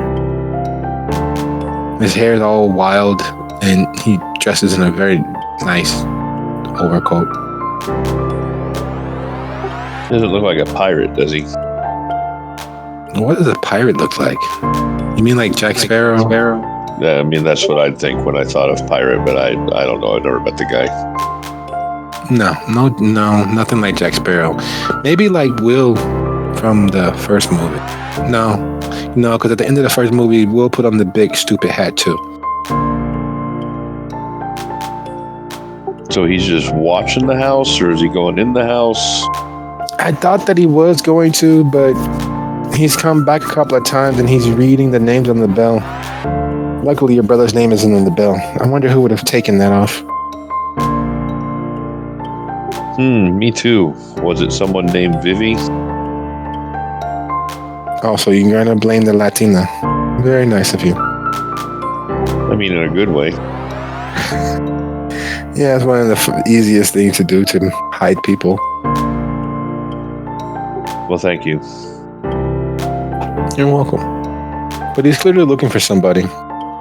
And he stands out like you, though not nearly as much. So he's probably one of us then, you would say. I'm thinking, because I clearly saw him staring up at the windows trying to see what's going on inside. Not that humans aren't nosy, but the way that he did it would make you think that he could actually see or perceive. Unlike us, who, well, I can look at that window all day and I wouldn't know what was going on inside unless, of course, someone gets close to the window. Well, he promised me he'd stop for a couple days, which means he'll slow down a little bit, but my brother is on a very dangerous information-seeking path at the moment. When he found out that Theist knows that there are people like you in the world? I mean, I don't know about that, but this pirate guy's records are just a little too clean. He's going to figure out, he's kind of already trying to go, how has it managed to stay so consistent when it's changed hands so many times? Oh, that's easy. They got lucky. Or they're criminals. I mean, that's what I said, but he wasn't buying that. Stupid bean counters. They have always been the problem. You should have more bean counters like the military. That way no one would ever... Well, see, what normally happens to a guy like him when he gets on this track is that somebody comes around and watches his house and kills him. However, he's fortunate enough that he has a little sister who is also a blood-sucking monster. So maybe I can prevent that. But he can't. I mean, he can't know. So you're going to steal all of his records, do the little mind thing, and make it? See, I can't actually do the little mind thing, and I would prefer not to do the little mind thing to him. But I would also prefer he's not dead. So if I had to choose, you know.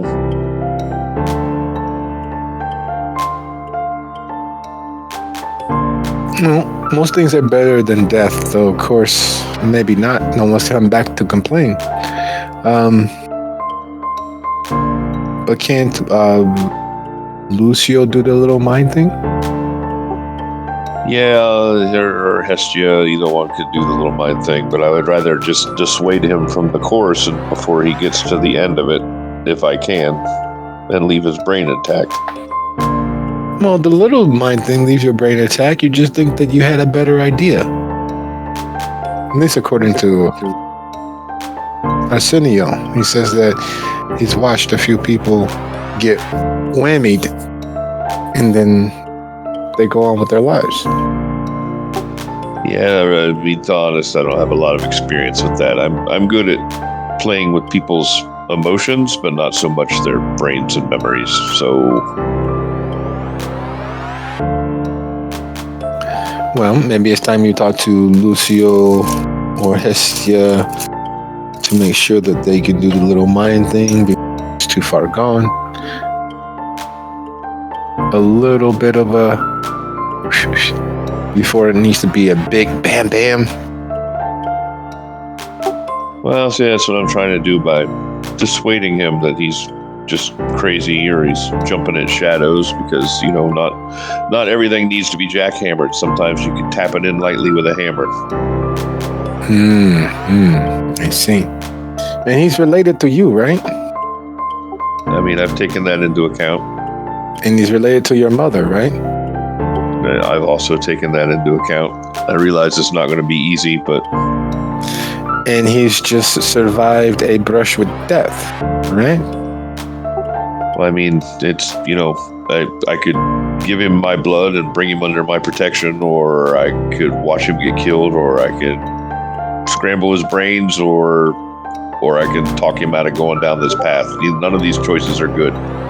No, but some choices are easier if you do them quickly, like ripping off a Band-Aid. You could do it little bit by little. You can take the whole mineral oil and rub the edges, but it's still going to hurt. Except for if you do it faster, it's over with and done. A little bit by little bit, it just hurts so much. Even when you use a little mineral water on the edge, then it still hurts. But now you've added 17 different steps. Instead of just rip the Band-Aid off and do it in such a way that you have more time to heal. You do it little bit by little bit, and you'll be picking with that soreness all day. You'll be washing it down. And no, if you just rip it off, it's done. And then you can plan other things. Whereas little bit by little bit, that's your focus. Even once you take the Band-Aid off, that'll be your focus the moment you have downtime, because the wound will always seem fresher. I mean, what about me impresses you as someone who doesn't get a sick satisfaction out of picking at it all day long? Because it's not your wound to pick at. It's not your pain to deal with. It is... Yes, no. Your pain is in making the choice. His pain will be in dealing with it if you tell him what you did. If you love someone and you're willing to hurt for them, you take the hurt and keep them from it. And the longer and more he digs into what he's digging into, the more information will be percolating around his skull, so that when you go in, instead of it being a quick little whoosh, you will have to pound, you will have to stir, you will have to move more things around. But hey, what do I know? I've only been involved with PSYOPs, military intelligence.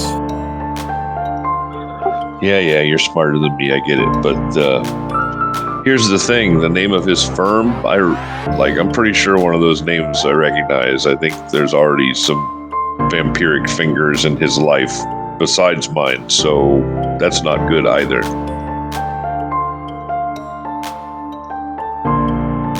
So a little adjustment now, a little adjustment later, a little adjustment after that.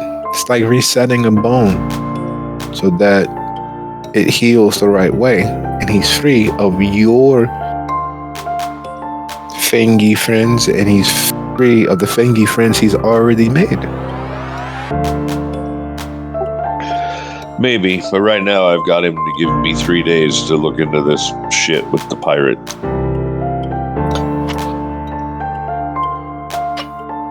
Who else knows about this pirate?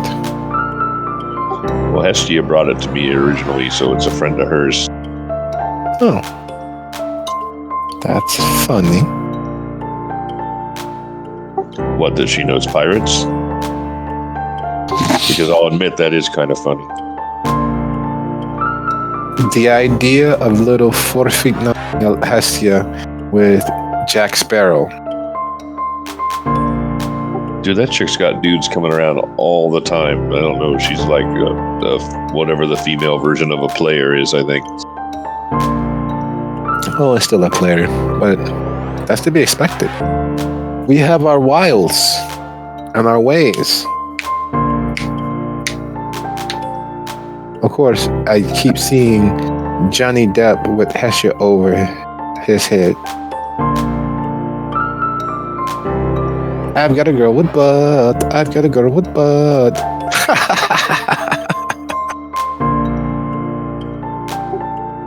Yeah, I don't know. Before I came down here, one of her dudes was on the roof watching me. That was a little creepy, but I think he meant well.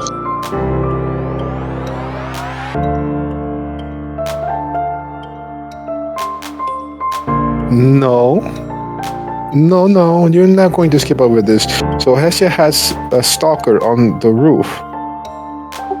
Well, he's like, I'm not sure what their relationship is. They're a little touchy-feely, but, it's not really any of my business. But he seems well. I think he's he's like high up in the law enforcement thing that we have. So I'm not sure who he is really. I meet all these people and no one explains to me who any of them are, so...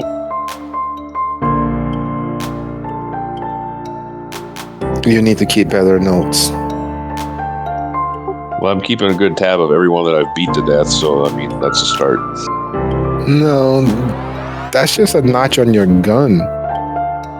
That's a little different.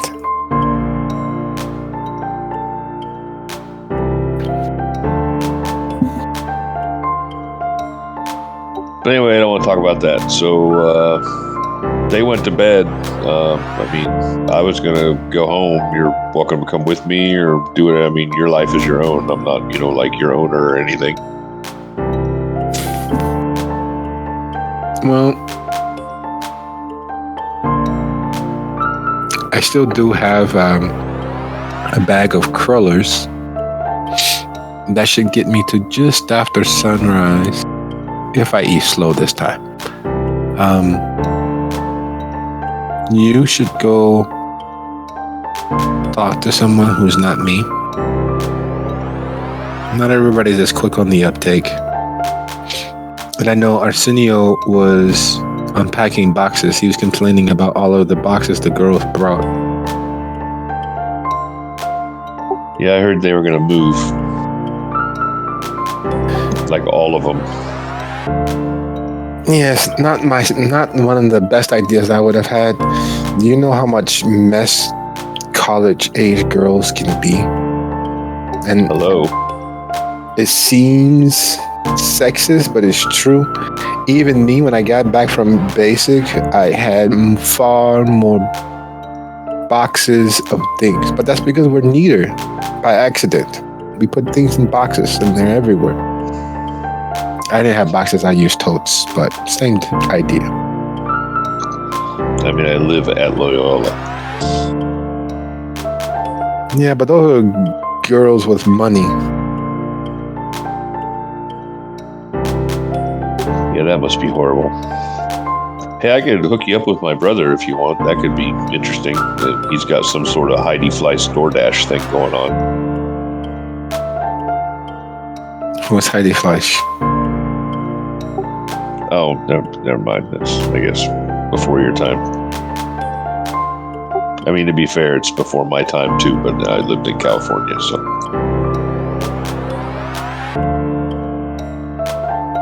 Okay. Is that like the Steve guy from Blue's Clues? No, she was a pimp. Oh, nice. That's very, very good. I would. I thought that would be a business I would like to at least try one time. I just didn't want to be in the sales portion. I want to be in the operation. Right, like brokering it. Yeah. You know how much brokers make, and they don't do anything. They introduce your money to people who's going to spend it. Right. Well, we can look into that. We need some revenue streams. It's funny you should say that. Because you've already built an entire stable of girls there, Dolomite? No, but there is one of the girls who you destroyed their information network. Forgot who I was and tried to introduce me to her friend Itzhak.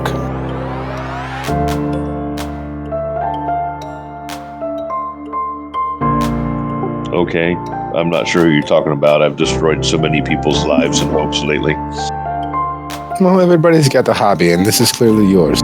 Very good. You should take pride in your work. I mean, But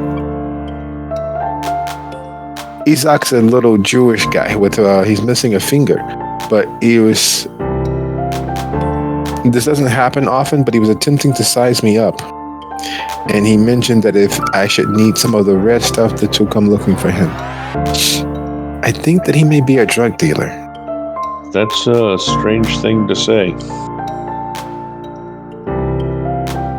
It is. Who's this girl that introduced you to him? One of Karen's friends. That's an exceptionally strange thing coming from one of Karen's friends. Well, they've been seeking to fill the void since her loss and disappearance. So does some new player just step in and fill that void? I believe so, but I don't think it's for the same thing. I know that he's a little weird for a Jewish guy. Wears a whole yarmulke and all of this. But We're going to have to look into that because it sounds like somebody's drinking my Kool-Aid.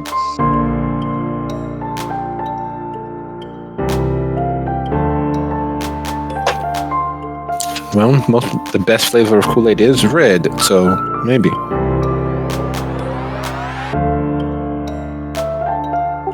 I'll bring that up to the gang as well. I know that at least Lucio has some ties to those people who deal in the red thing. I was just curious how I might have stood out to him for someone who might be interested. Or maybe he's looking for donors? I don't know. I don't know. I wish I knew. I know that the practiced eye can spot one of us, but you're not exactly one of us. I'm as close as you can come without having to, stop breathing. Well, that's just it. You don't ever forget to breathe, because if you forget to breathe, you pass out.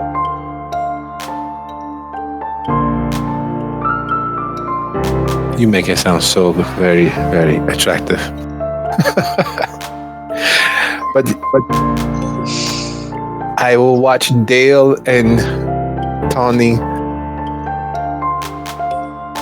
and I'll check the back door in the alley like I did every night so far, just to be on the safe side. I appreciate everything you're doing here.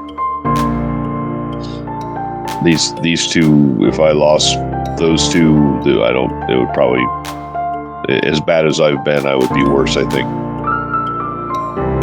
I don't think you can be worse. Your conscience is too much for you.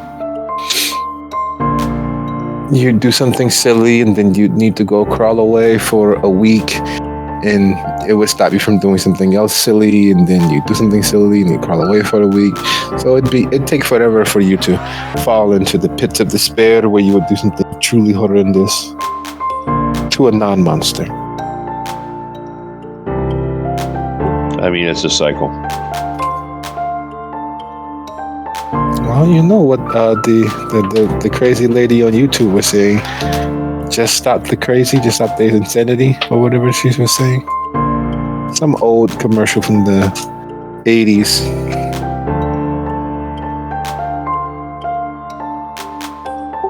I try. Go, you're getting tired. The sun is coming up. Say hi to your friends. Stay alive as close to it as you can be. Connect. And then go to your cave.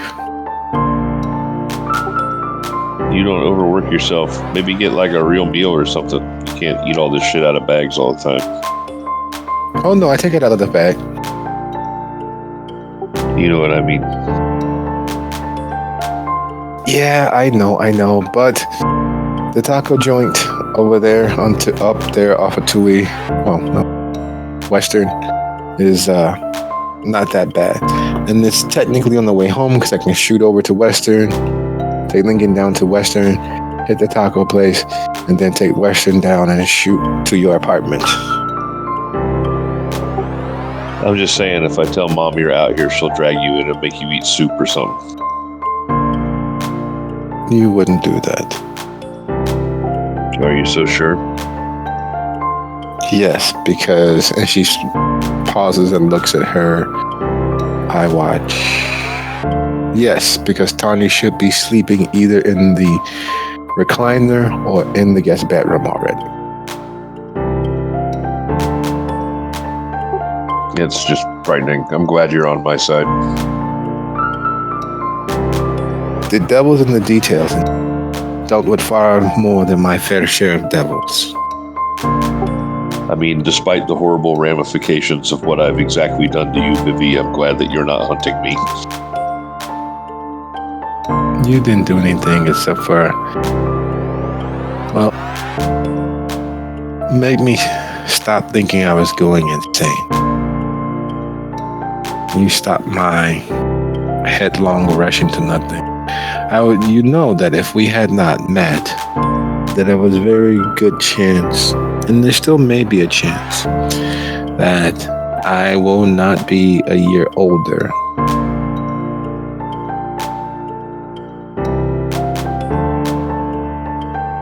My brother meant that much to me. He means that much to me.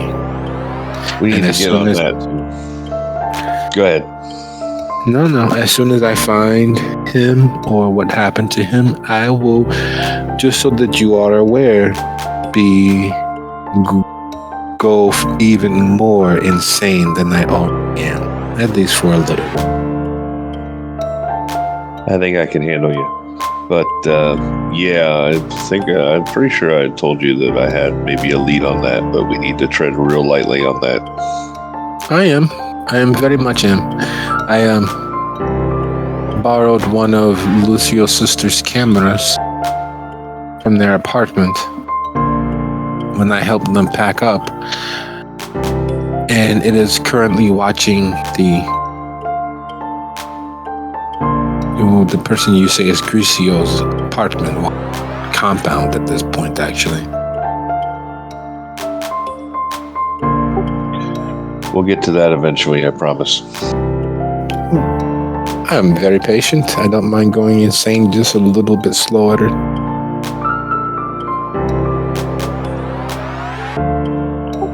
Anyhow, I'm going to go. The son and I don't get along, so... How do you know if you have not tried? Don't try yet, but I'm just saying. How do you know? Yeah. Maybe it's all a myth. What makes you think I haven't tried?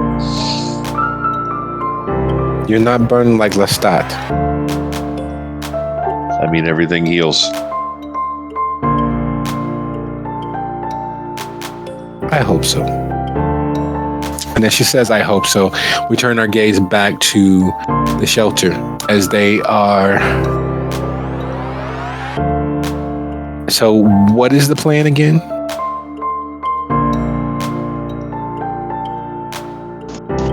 Well, the first thing Essie is doing is cleaning, obviously. So, blood up so that they can release the room and have it go back into use. Melinda is helping. And then she's going to ask Lucio to run the parts down to the morgue and put them in the morgue fridge for now, because obviously they need to keep them safe. So that's what she asked him to do. Her and Melinda are cleaning, but then hopefully once all that's done, they reconvene. She's going to let them know what Myers said about sticking close to home and locking things down due to the threats involved. And then I think probably like right around then is when they would notice Dizzy hadn't come back downstairs. So I'm sure somebody will shoot a text out letting them know the same thing.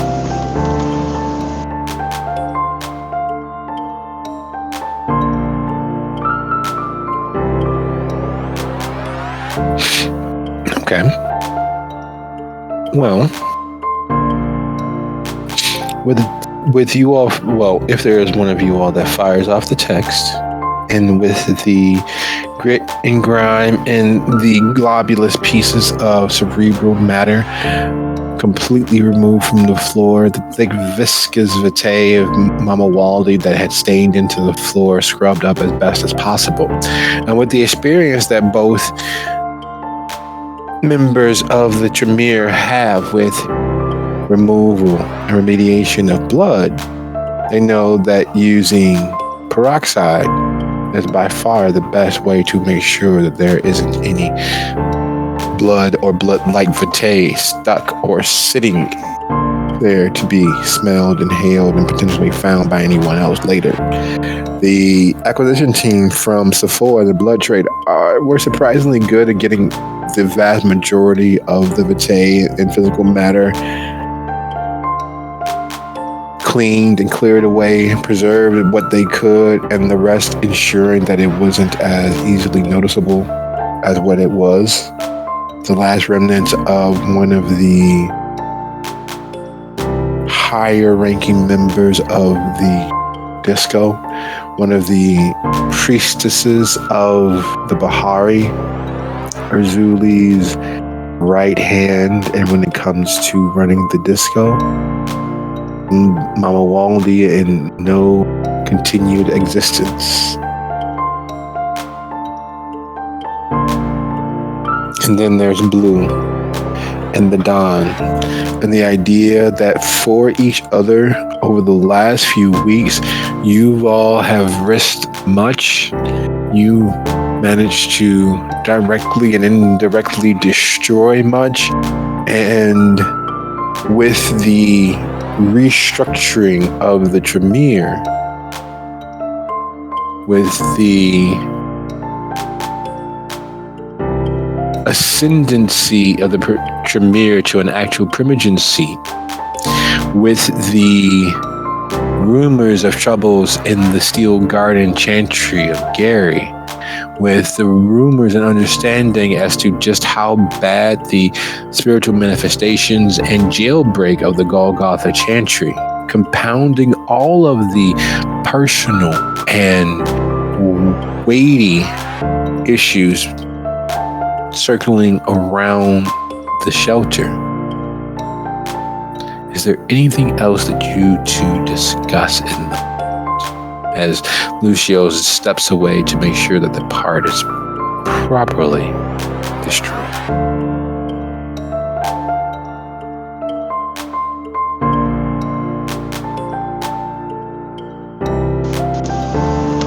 Christia kind of pauses for a little bit,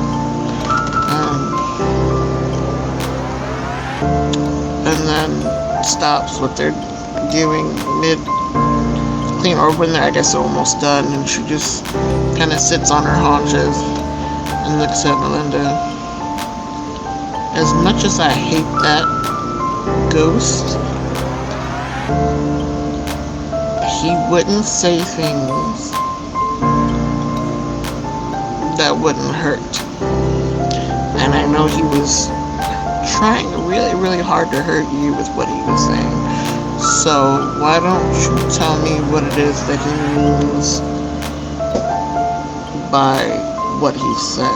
I understand what he said, but I want to hear your take on it, your version of it, because I don't want to jump to conclusions. I wouldn't want somebody to jump to conclusions about me. Obviously, we have rumors about the coterie and the things we've done or not done, tall tales based on fictional encounters that grow taller every day about us. But I don't want to lie or have lies amongst the coterie, especially as we've had to lie to everybody else to keep the coterie.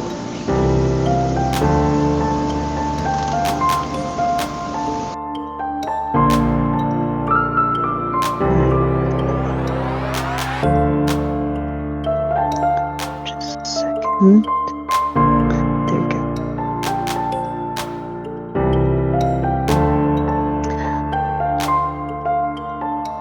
In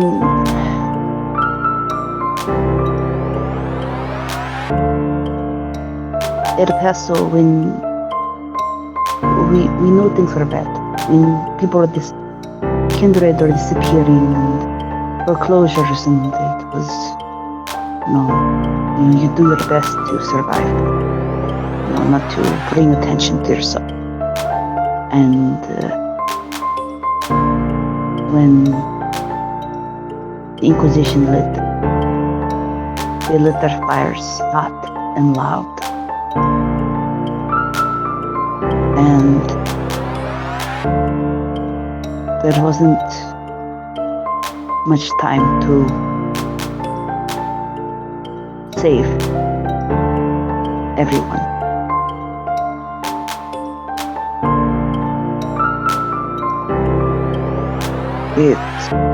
I saved books that I could, but that's enough.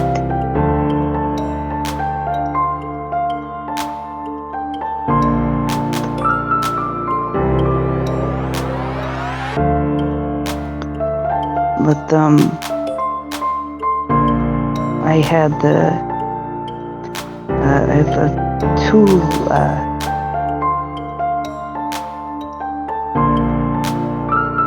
adopted children.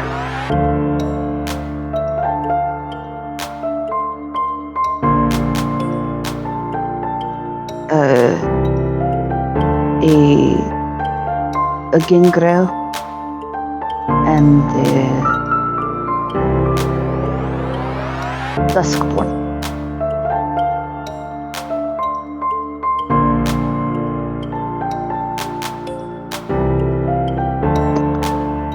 And I told them to pick a letter, and they picked C. And I told them to hide in Chicago.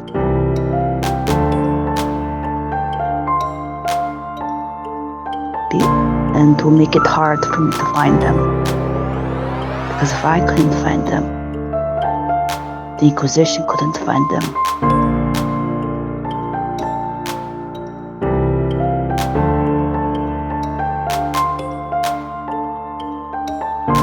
But I'm worried I made the wrong choice.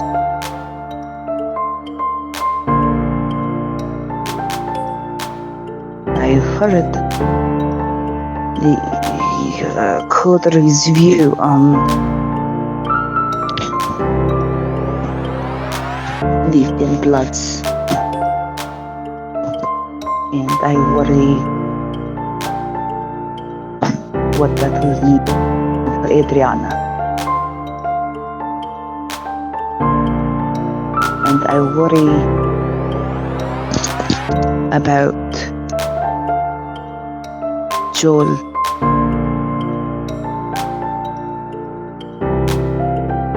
And his fear of kindred like him and finding bags to eat. but survivor's guilt.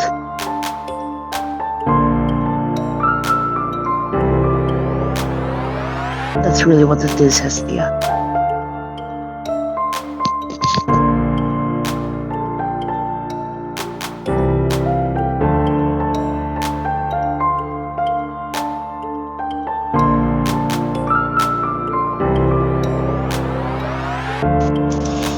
Well, the thing is, I know what you think, or what you've heard as far as our interactions with the Duskborn, but I want you to understand, when we rescued Dizzy from where they were keeping her, we also rescued a Duskborn named Aiden. And while we didn't fully trust him, we let him in farther than we would have ever let anybody else. And we tried our best to give him independence and something to do, and teach him about the world that he is now part of. So we don't hate all Duskborns. The problem came when Sylvia, having taught the Duskborn blood magic and sorcery, lied to me and told me that she wanted to help me so that she can gain access to the domain. And once she got here, past my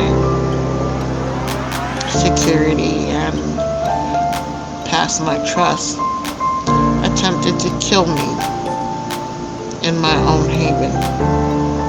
And Aiden just happened to get in the way and get killed behind that, which is why Dizzy was very upset at them and why Dizzy killed Sylvia. But at the same time, no, we don't have a problem with the Duskborn. And after that happened,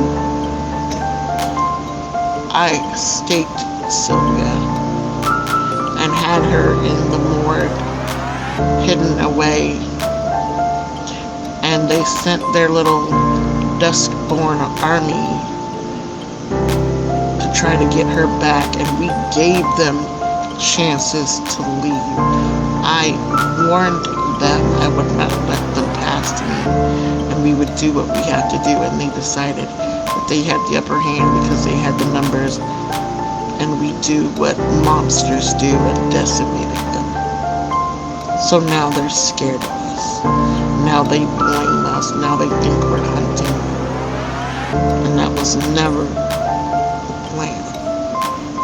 We didn't want problems with them. I didn't give a fuck that they didn't have full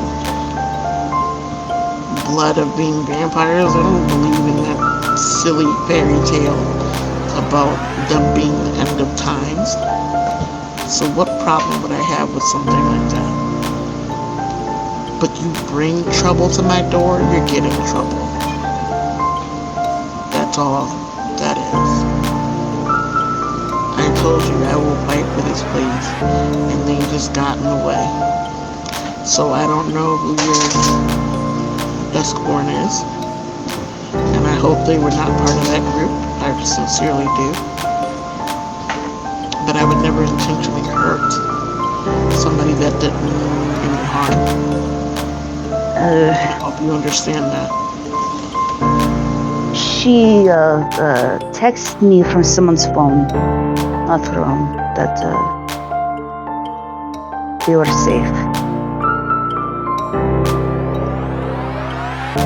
I haven't tried to get in contact because I don't know who I would gain contact with.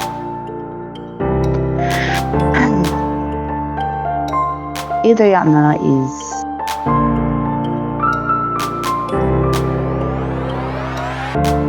happy with what she is. She is not.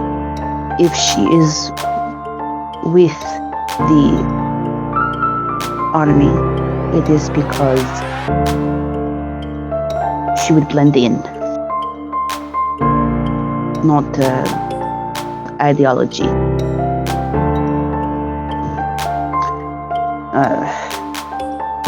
But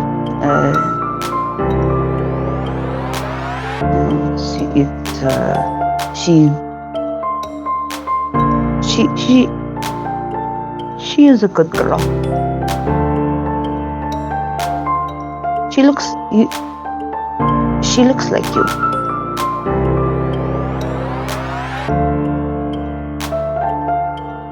It makes me miss her.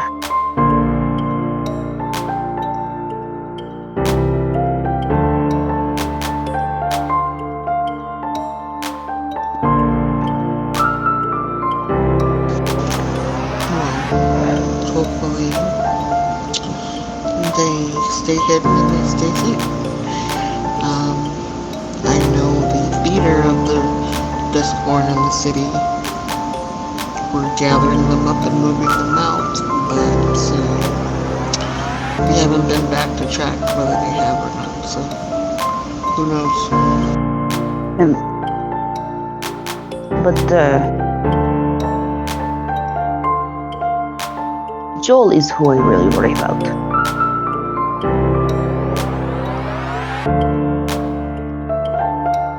He's gang girl.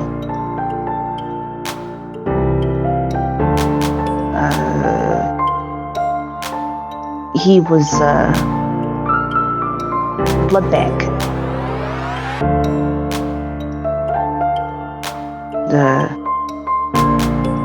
They stole him. The gang girl stole him for feeding, and he was embraced to feed kindred who prefer to eat other kindred.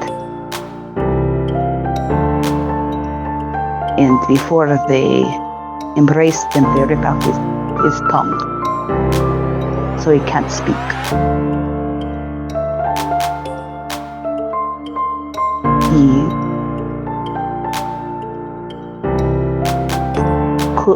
He wouldn't be able to stay with Adriana, so he'd be alone. And he relies on the blood banks to eat.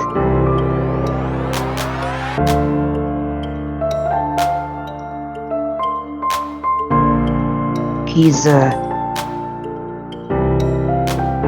delicate sort.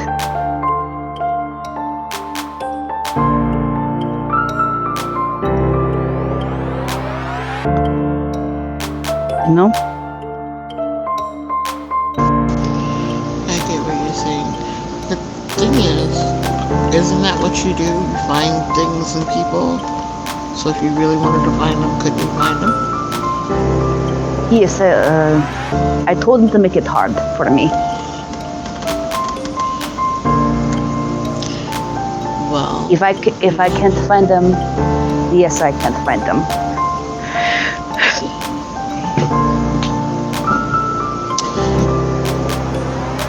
I mean, if you're worried, we could always check in. Or you could find them and then somebody else can look, make sure they're okay, and then just let you know. Just an option there, but yeah. Anyway, we should be done cleaning up in here and just let it air out and go see if Lucio needs help in the morgue or something. Since we're kind of staying in tonight. Yes, let's go see what fun Lucio's having in the morgue.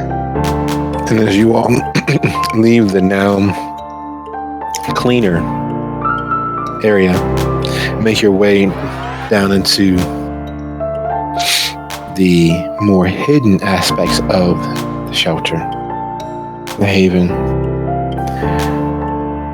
Lucio standing in front of the open oven, the parch tossed in. Having not used the furnace before, this is a first, and not one that he necessarily all that fond of, nor disgusted by.